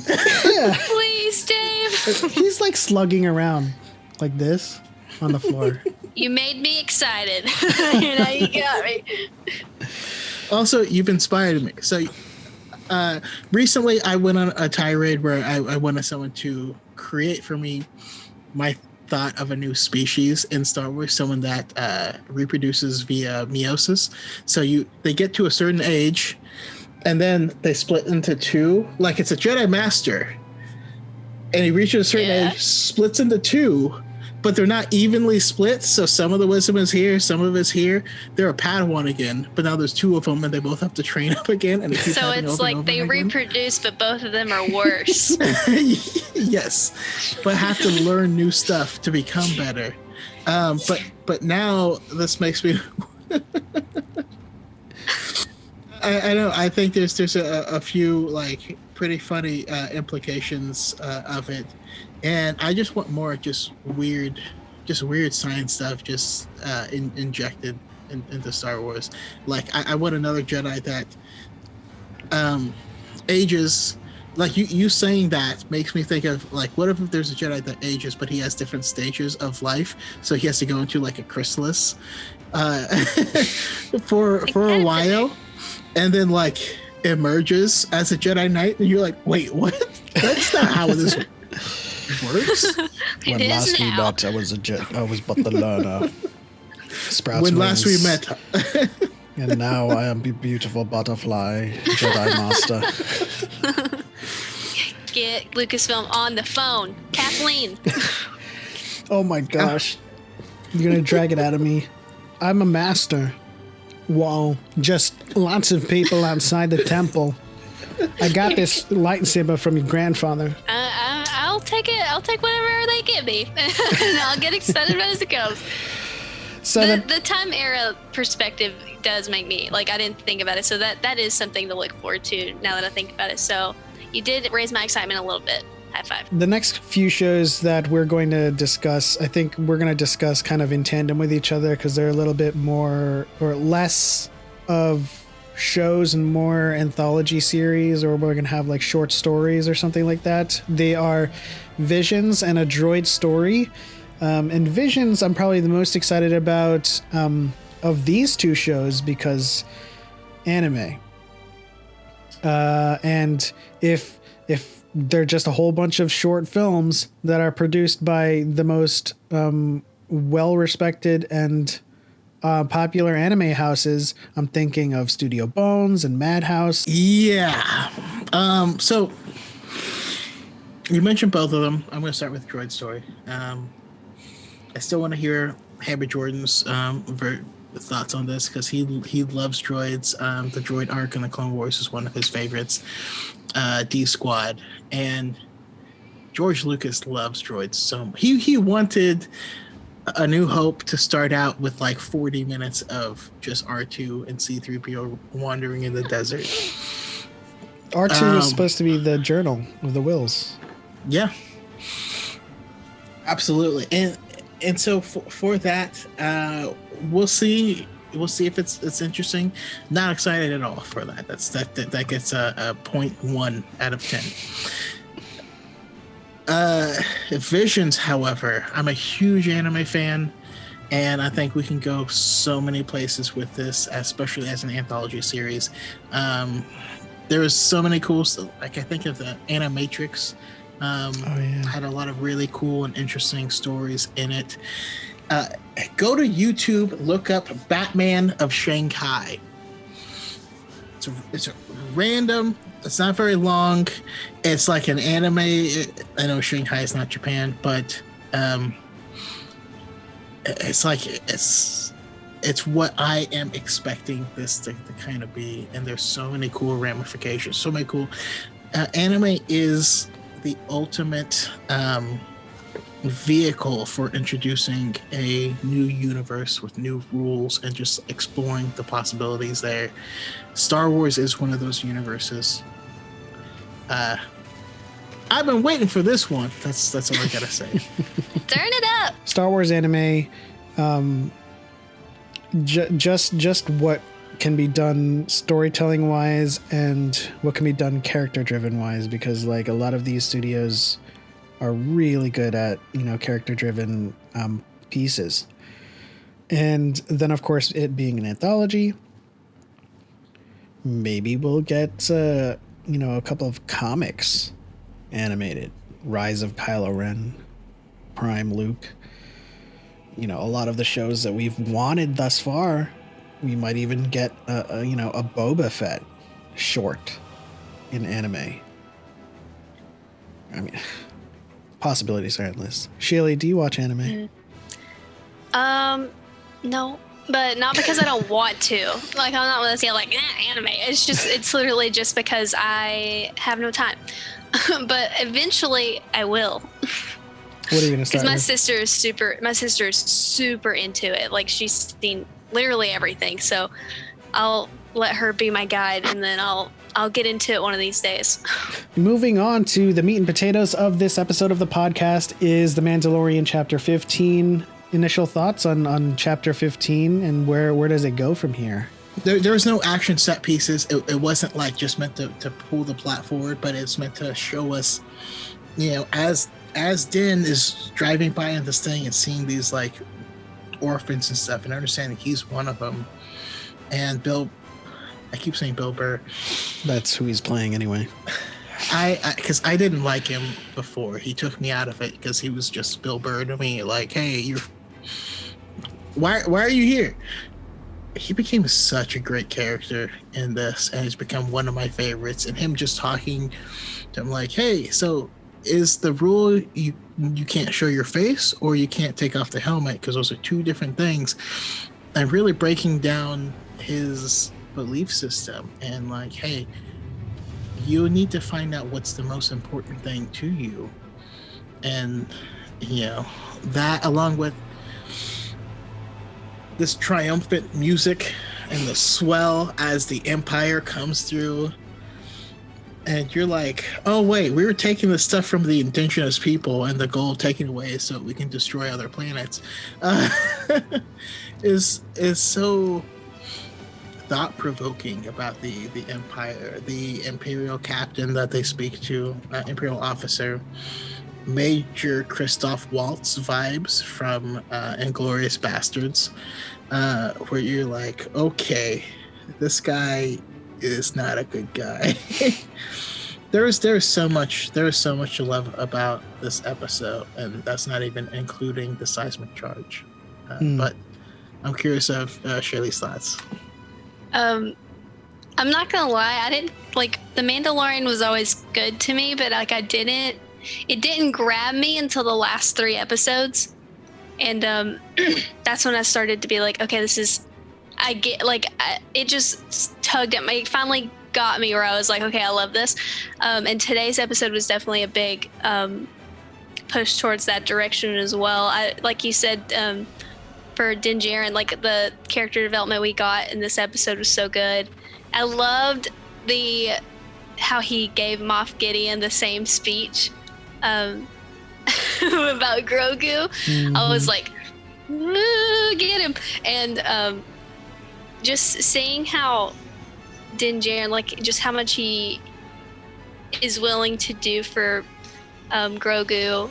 I'm assuming like it just how it ties back to how he was saved and stuff, and like you said, the making him think about his belief system and how he's willing to take it off to save Grogu. Like just a lot for him going on in that episode.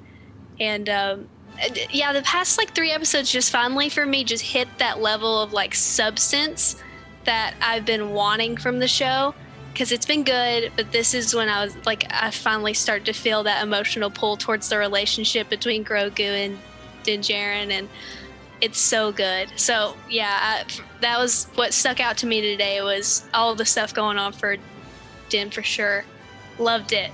And I love when he takes off his helmet because I get so excited. I love Pedro Pascal, but yeah, the character development for him is what the star of the show for me today. There's definitely a moment of confusion I think everyone had with as Chaco says, when the heroic music swells and TIE fighters show up and you're like, yeah, wait, no. It was such a weird feeling. I was like, yeah, what? I've never felt that before. And then like, take that, you indigenous people of this planet. I'm sorry.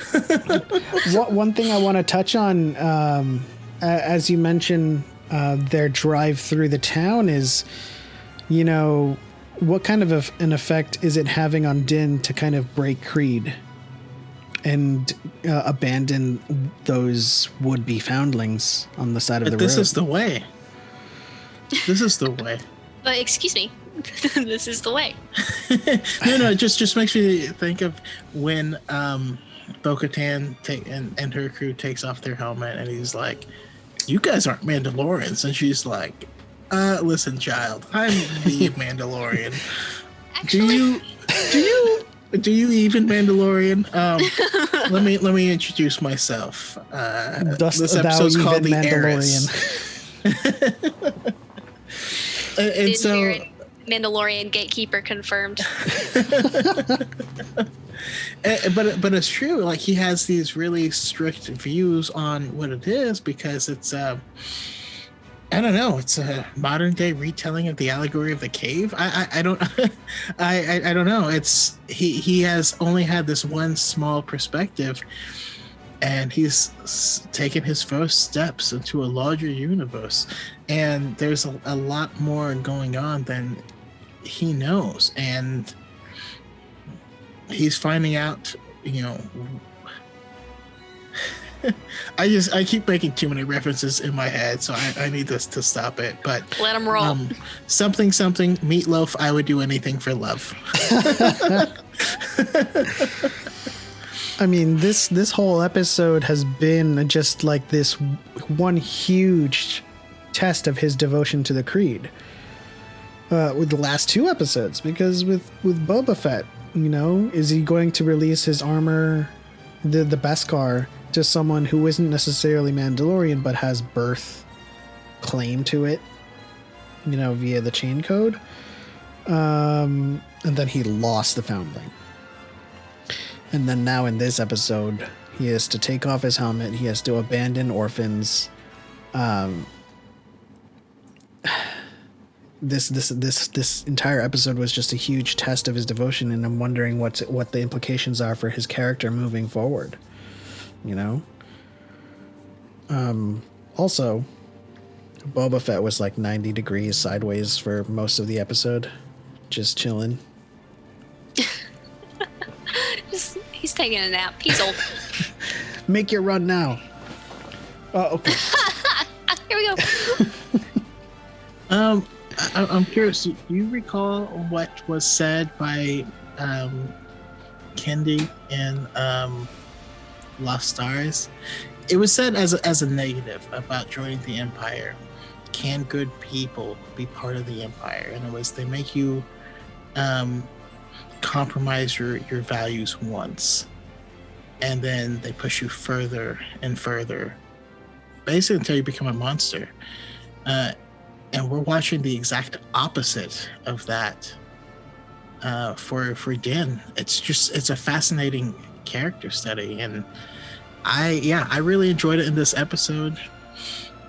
Also, I know I've heard complaints because the last few episodes have been shorter run times. Yeah. Lower than 40 minutes.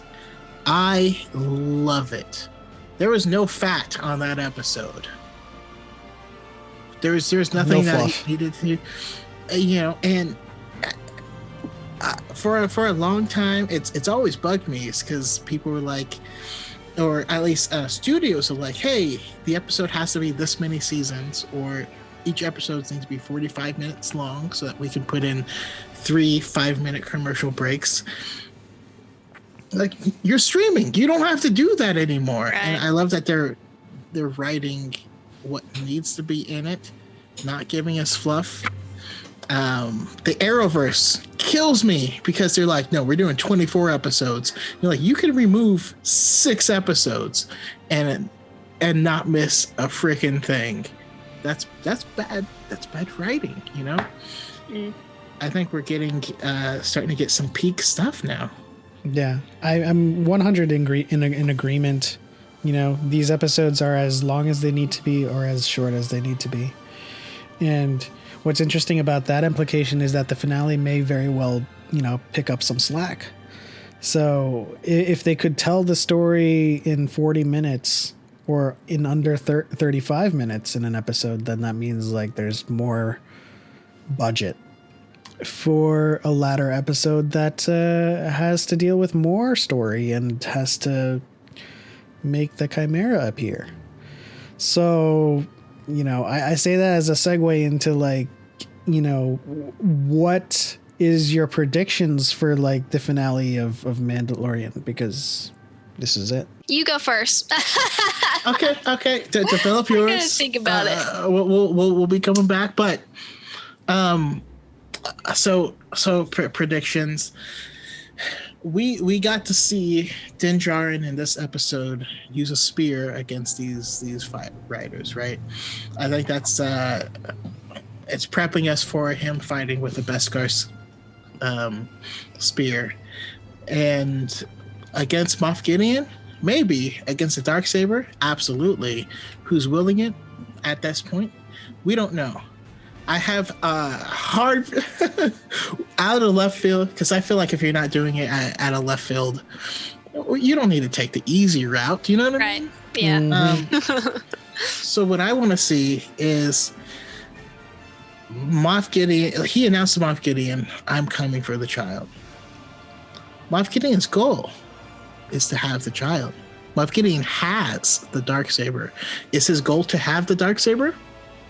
No. Does he care about it? I don't know if he cares about it, but what if at that point he reaches out to Bo-Katan and says, "Hey, I will give you the Darksaber if you can stop Din. I will give you the means to take back Mandalore. You can take back your planet. You can gather your people. Do whatever. All I need is this child."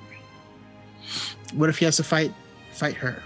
Also, I heard that the Imperial woman that we keep seeing next to Moff Gideon is actually quite well trained in martial arts as an actor herself.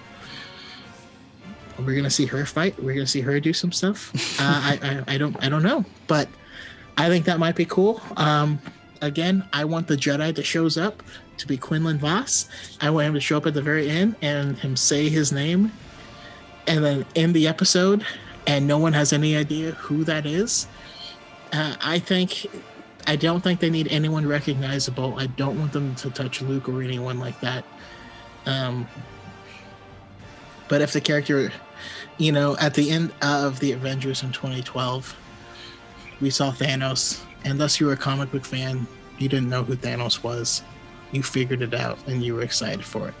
I don't think it needs to be memorable, because they'll figure it out. Yeah, I guess that's it for now. Also, the episode will be 1 hour and 10 minutes to 1 hour and 15 minutes. I mean, we're in agreement on that prediction. one, at least. But we do have a dichotomous bet as to the direction of Bo-Katan.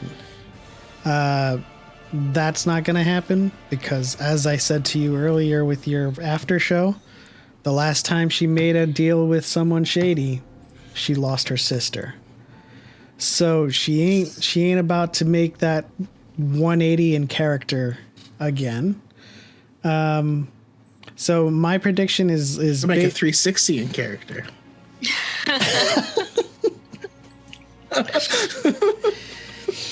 Listen, she ain't doing it, okay? She ain't. Character development.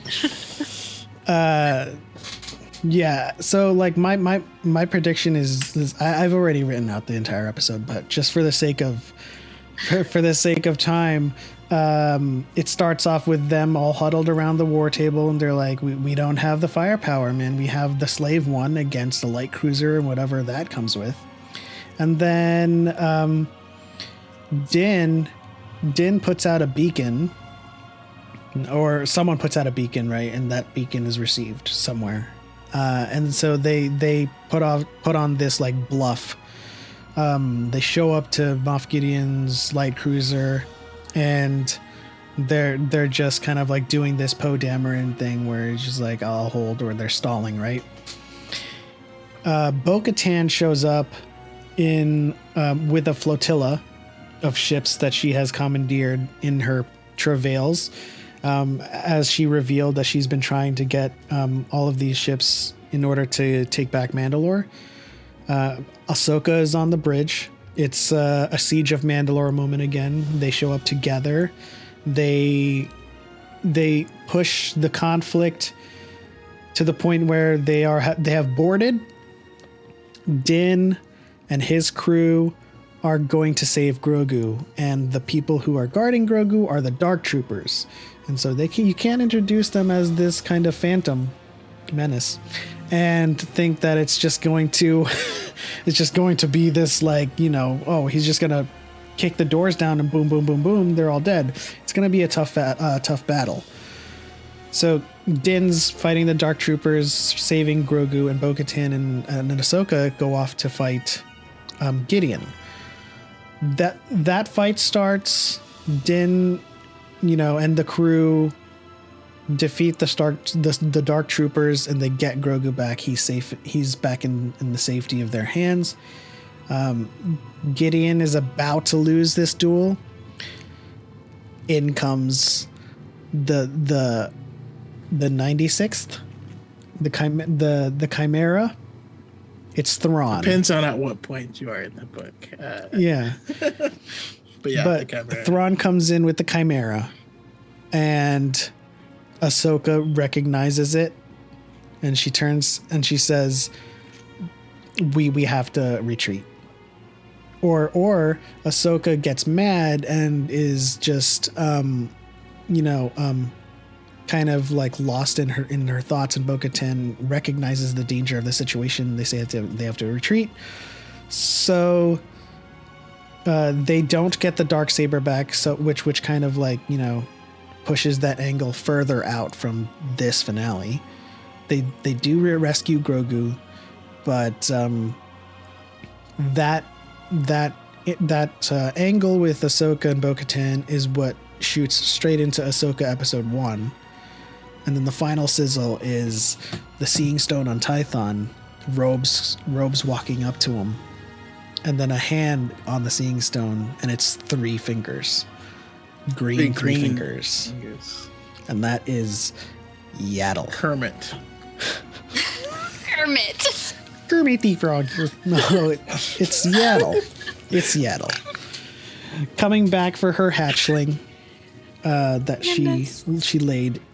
That was a weird sentence. Coming back for her hatchling. Oh my goodness. I mean, I kind of subscribe to the Kermit the Frog theory, but that's okay too.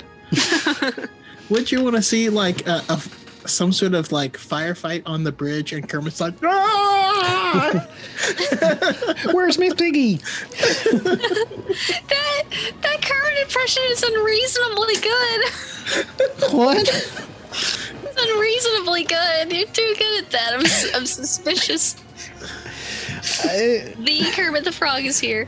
Whenever I watched the episode, literally the only things I thought were like, they're gonna get Grogu back by the end of next episode, and then somebody's gonna fight with the Darksaber against Din, and we're gonna see whoever answered the call to the Grogu reaching out at the very last second. That's the only things I predicted. That's all I got for you, because y'all go into detail. I can't do that. I'm sorry about that. No, I love it. I wish I could think like that. I love it though. I love hearing predictions like that. It's like everything both of y'all said. I was like, yeah. We do have 20 on that though, with the Bo-Katan one. It's specifically that though, right? Bo-Katan betrays them for the Darksaber is your 20, and this back can $20. Whoa! But I only accept Zell. No, I have a trained carrier pigeon. Can't you? Are y'all a dyad? Can't you just do the lightsaber thing? I don't carry cash, so I can't. This is okay. This is my wallet. I don't carry cash. At the end of the bet, though, you have to make a video of somebody passing the 20 to the other person. Yes. Okay, yeah. Let's That's do that. a great idea. But yes, I think that Bo-Katan is going to be offered the Darksaber in exchange for Grogu. Because at this point in time, the Empire has no reason to try and keep hold of Mandalore. To be quite honest, I actually like his interpretation better. Yeah. But ride or die. Ride or die. Read my lips. I'm not going to touch it to my mouth because that's gross. Yeah. That's responsible. My 20 is on Bo-Katan being on the team. She's firmly on the Mandalorian team, man. She's Mandalorian. I gotta think of what side I'm on. I literally can't. We will. Okay. We will. I need you make to a video define on tagging the you. Mandalorian team. We will make a video tagging you after the fact and ask you to make a verdict as to who was correct, mostly. Yes. Okay. Do it. Maybe you'll both be a little bit. That was our first bet. I don't want that to happen anymore. Yeah. Moving on to our final mini segment of the episode as we wind down and start to wrap things up on this episode. We have a Q&A.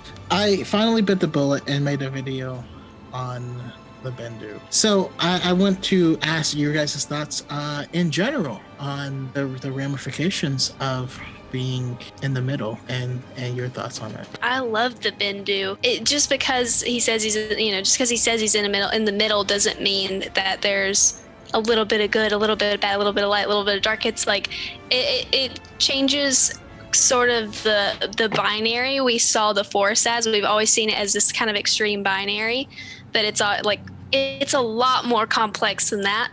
A lot more.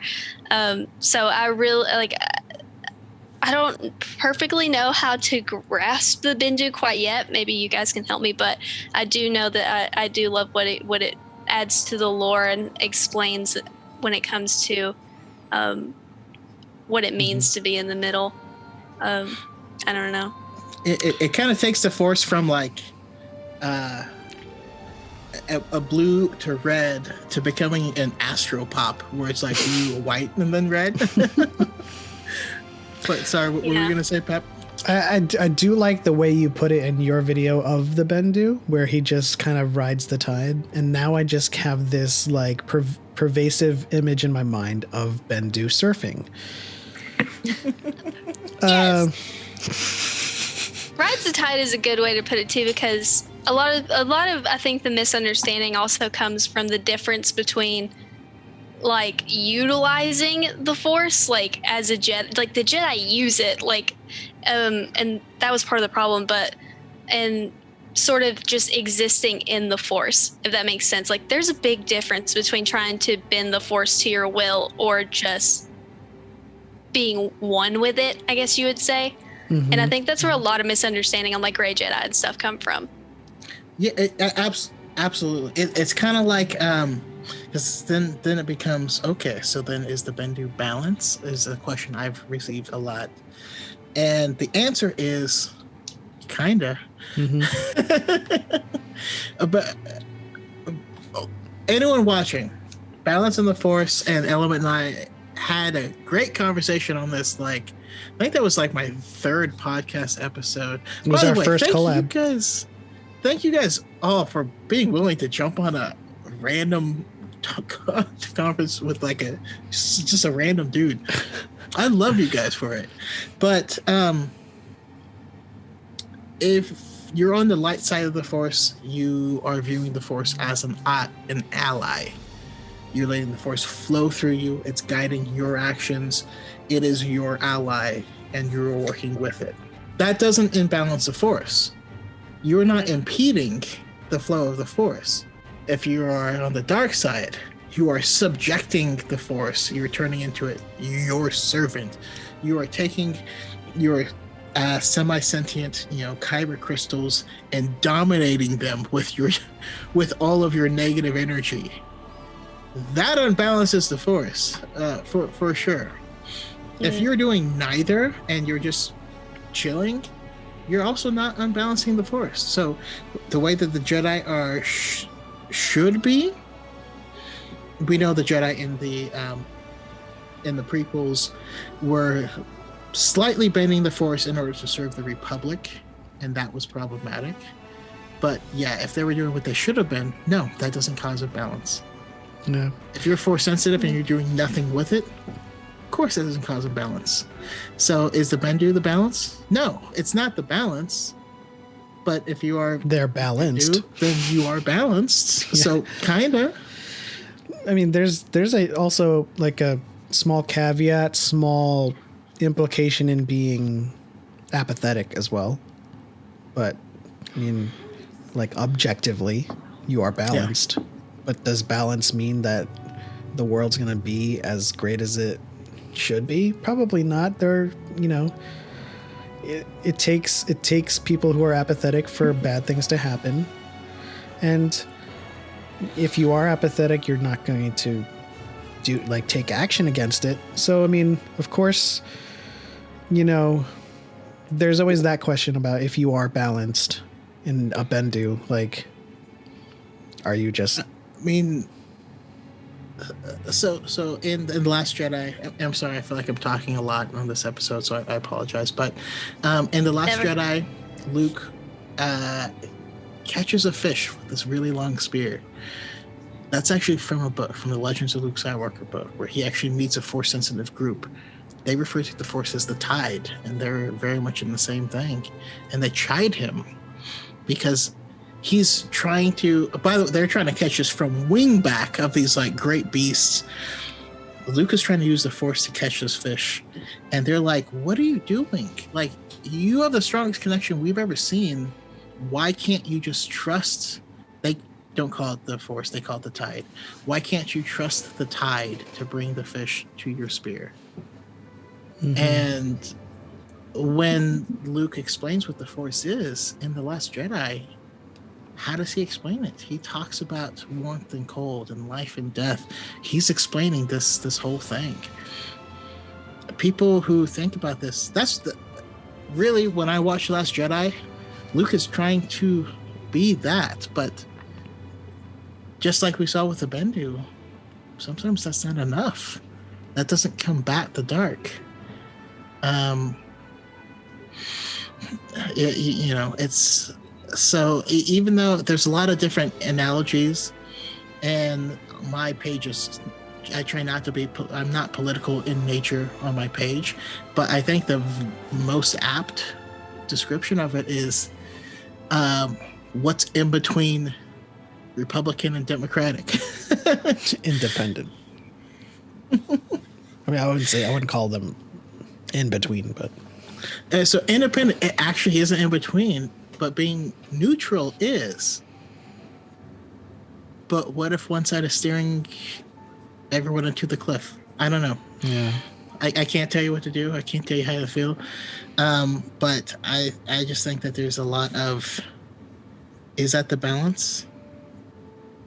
Maybe. But if we're out of balance, is that what's needed to restore balance?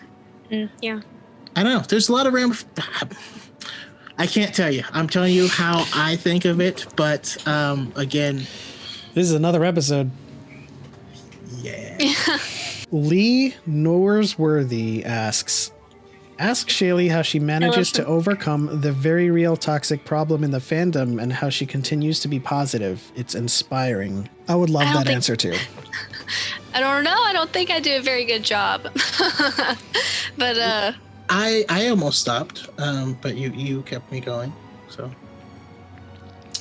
Ow. I feel like I call you a queen because you are like you are the most resilient person who faces down so much toxicity.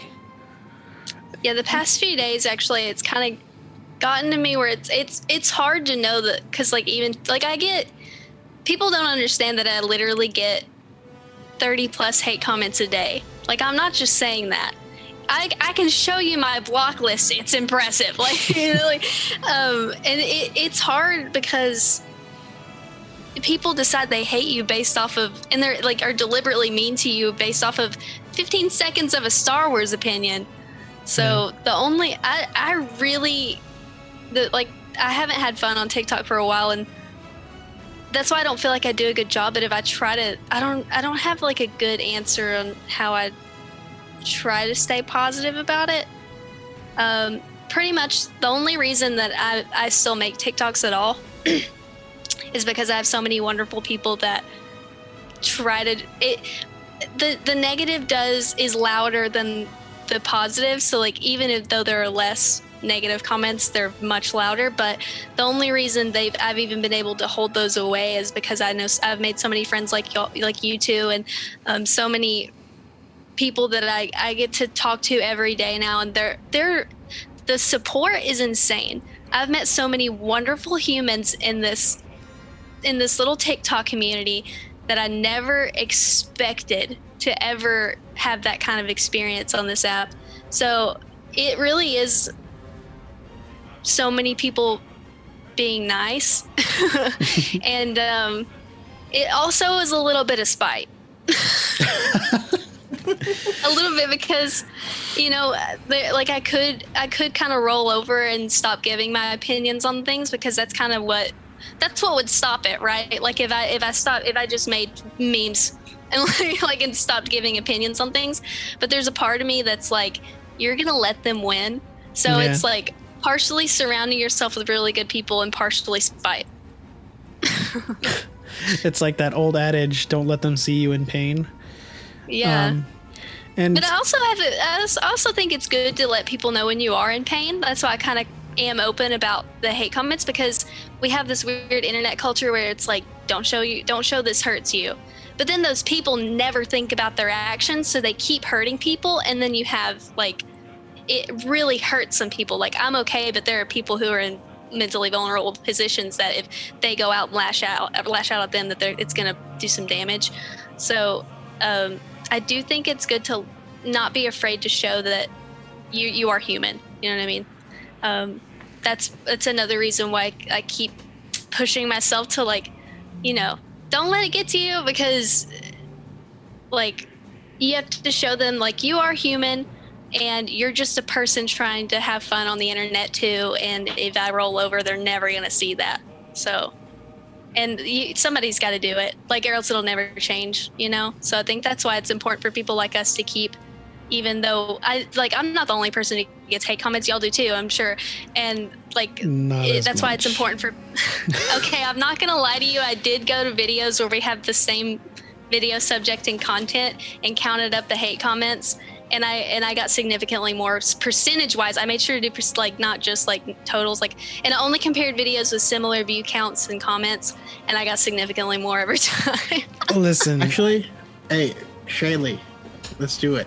Let's make videos where you and I say the same exact thing, verbatim. Verbatim. I would.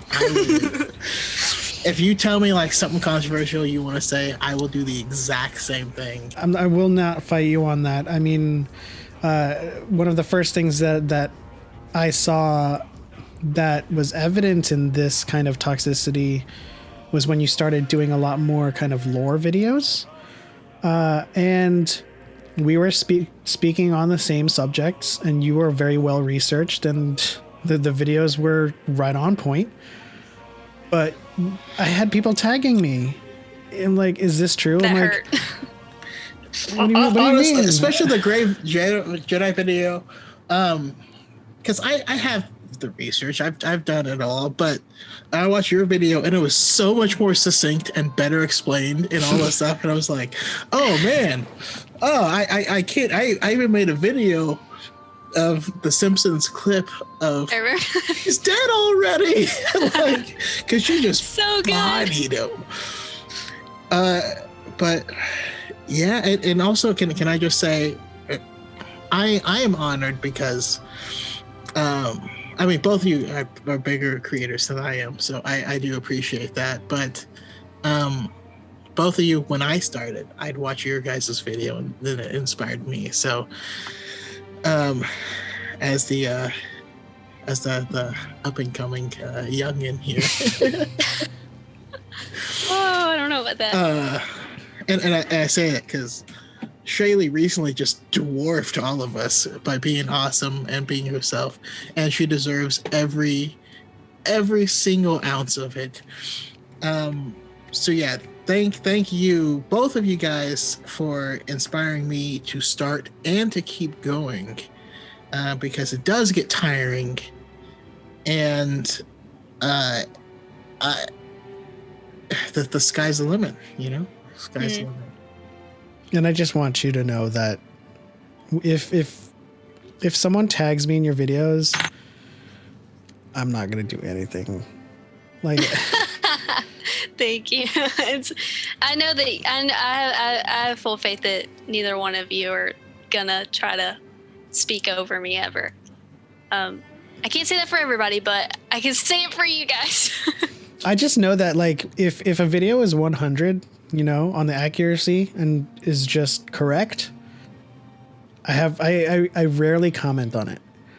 And if I do, I'd make a joke. I joke a lot in Chaco's comment section, but that's because we're a dyad. But yeah, like I've always wondered, and thank you for being here and answering that question. I've always wondered, like, because I know female creators go through so much more to cover the same things that males do. And 100% of the time, people will question them as to their credibility, their knowledge.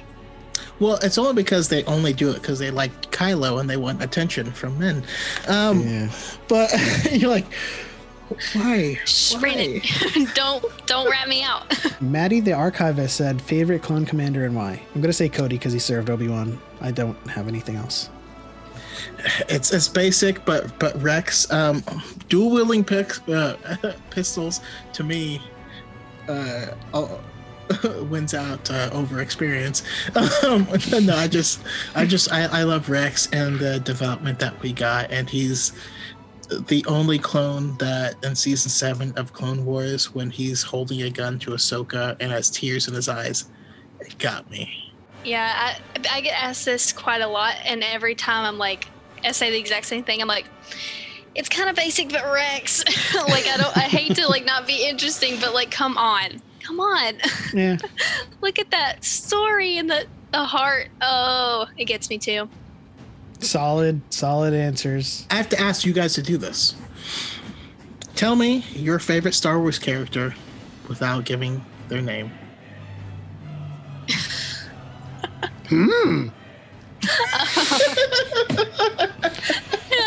Found someone you have. Oh, I love Grogu. Huh? That's mine. If it's Grogu. Huh? Oh no, I gotta think about it. For me, I can't think about it. Do it. Okay, so for me, it's we're all clones. We're all expendable. Not to me. That's beautiful. Oh no. By the way, there's a lot of effects on James Arnold Taylor's voice every time he plays my favorite character, Plo Koon. So no human can get that deep, all right? Leave me alone for the impression, okay? I thought it was good. Everybody just pretend. That was great. I can't think on the spot of what I would want to say because I don't want to just do a basic quote. I gotta do something cool. Oh, I don't know. Take your time. Give us the basic quote. It's too easy. But I'm not good at thinking on the spot. I am no Jedi. It's too easy. It's too not basic. though. It is too basic and too easy, but it is her. That's her. Yeah. I can't think on the spot. Although I would have gone with I won't leave you. Not this time. Ow. What I would have gone with is Ow. I'm right behind Element 7. Huh? Oh. So way better. Chris1497 asks, what are your top Star Wars books? Let's just leave it at like your most favorite Star Wars book. Tarkin, Lost Stars, and a third one. I'll let you know. So I'm gonna have to go with, okay, my number one is going to be something that's completely out of the left field, and that's the Journal of Master Nosterol. And then Bloodline, Lost Stars. Oh, so good. And then Thrawn. I have read some books, but before I got medicated for ADHD, I did not retain information worth a flip. That's why there's a lot of legend stuff where I'm like, yeah, I read it, but I don't remember it. I didn't retain anything. So I will say the only book that has been able to hold my attention is the Ahsoka novel. I love that one too. I did love it. So I guess technically it would be my favorite because it's the one I remember the best. But I will say that I really want to, like, hearing y'all talk about it, I really want to read the Revenge of the Sith one and the Queen's Shadow and Bloodline and all those. So hopefully maybe thinking maybe I'll try to get through one over Christmas break or something. Kanye East 57 asks, who in your opinion is the best Sith? Darth Vader. For a second there, I thought that was the question. I'm sorry. Oh shoot. I'm gonna get roasted for this because everybody's like, she's not a Sith, but like Sith aspirant. I like, if you say best as in favorite, Asajj Ventress. I don't know what best means though. You're just asking for it means whatever we need it to mean in this context, so it's all good. Best to me. Twofold, Sidious, and Vitiate, but Kanye East, if that's a 30 Rock reference, I love you, and you're my dude. I love the show 30 Rock, and yeah, there's a character. They're coming up with new nicknames. Kanye East is the first one they say. Super Virgin is the next one. And Urkel Q Nerd Balls is the third one. So we have a lot of new Star Wars projects coming down the pipeline. Are we about to enter Star Wars fatigue?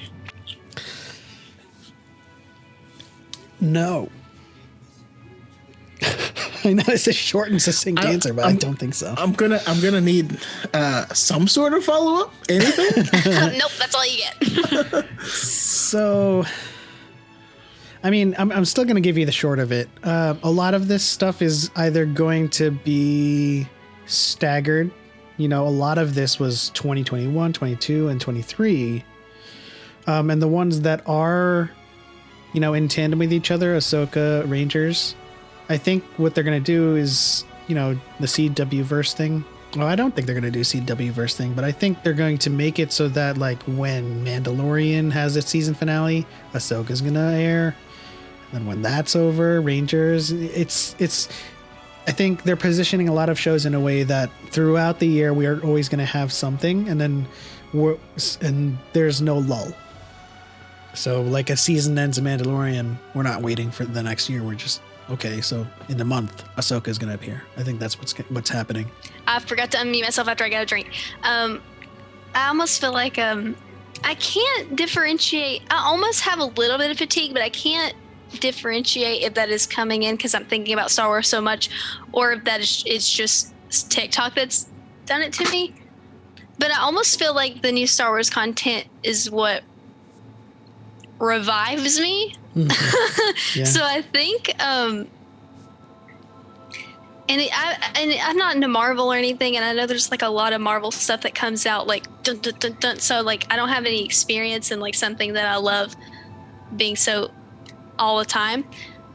I think it'll be okay. There may be a point where I'm like kind of over it.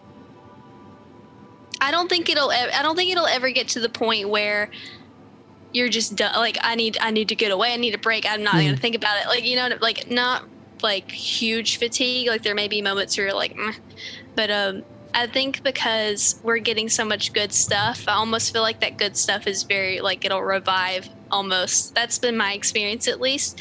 I think it's a legitimate concern to be like, okay, is this gonna be too much? But I don't think it'll ever be too bad because again, it's we're getting so much like good stuff. Like it's not like mediocre, and normally I get a sense of revivement. Is that a word from these things? I get resurrected. I know it's the wrong thought, but I'm just picturing like you rising from like a sarcophagus of like the Undertaker seat. And what I'm laying on is the Ahsoka show. Emotep. Did you ever watch The Mummy? No. I love that movie so that much. reminds me of En Sabah Nur, though.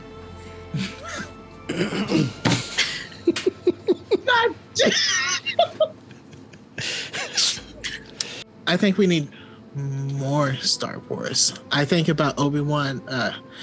No, Ewan McGregor. You think about Obi-Wan all the time.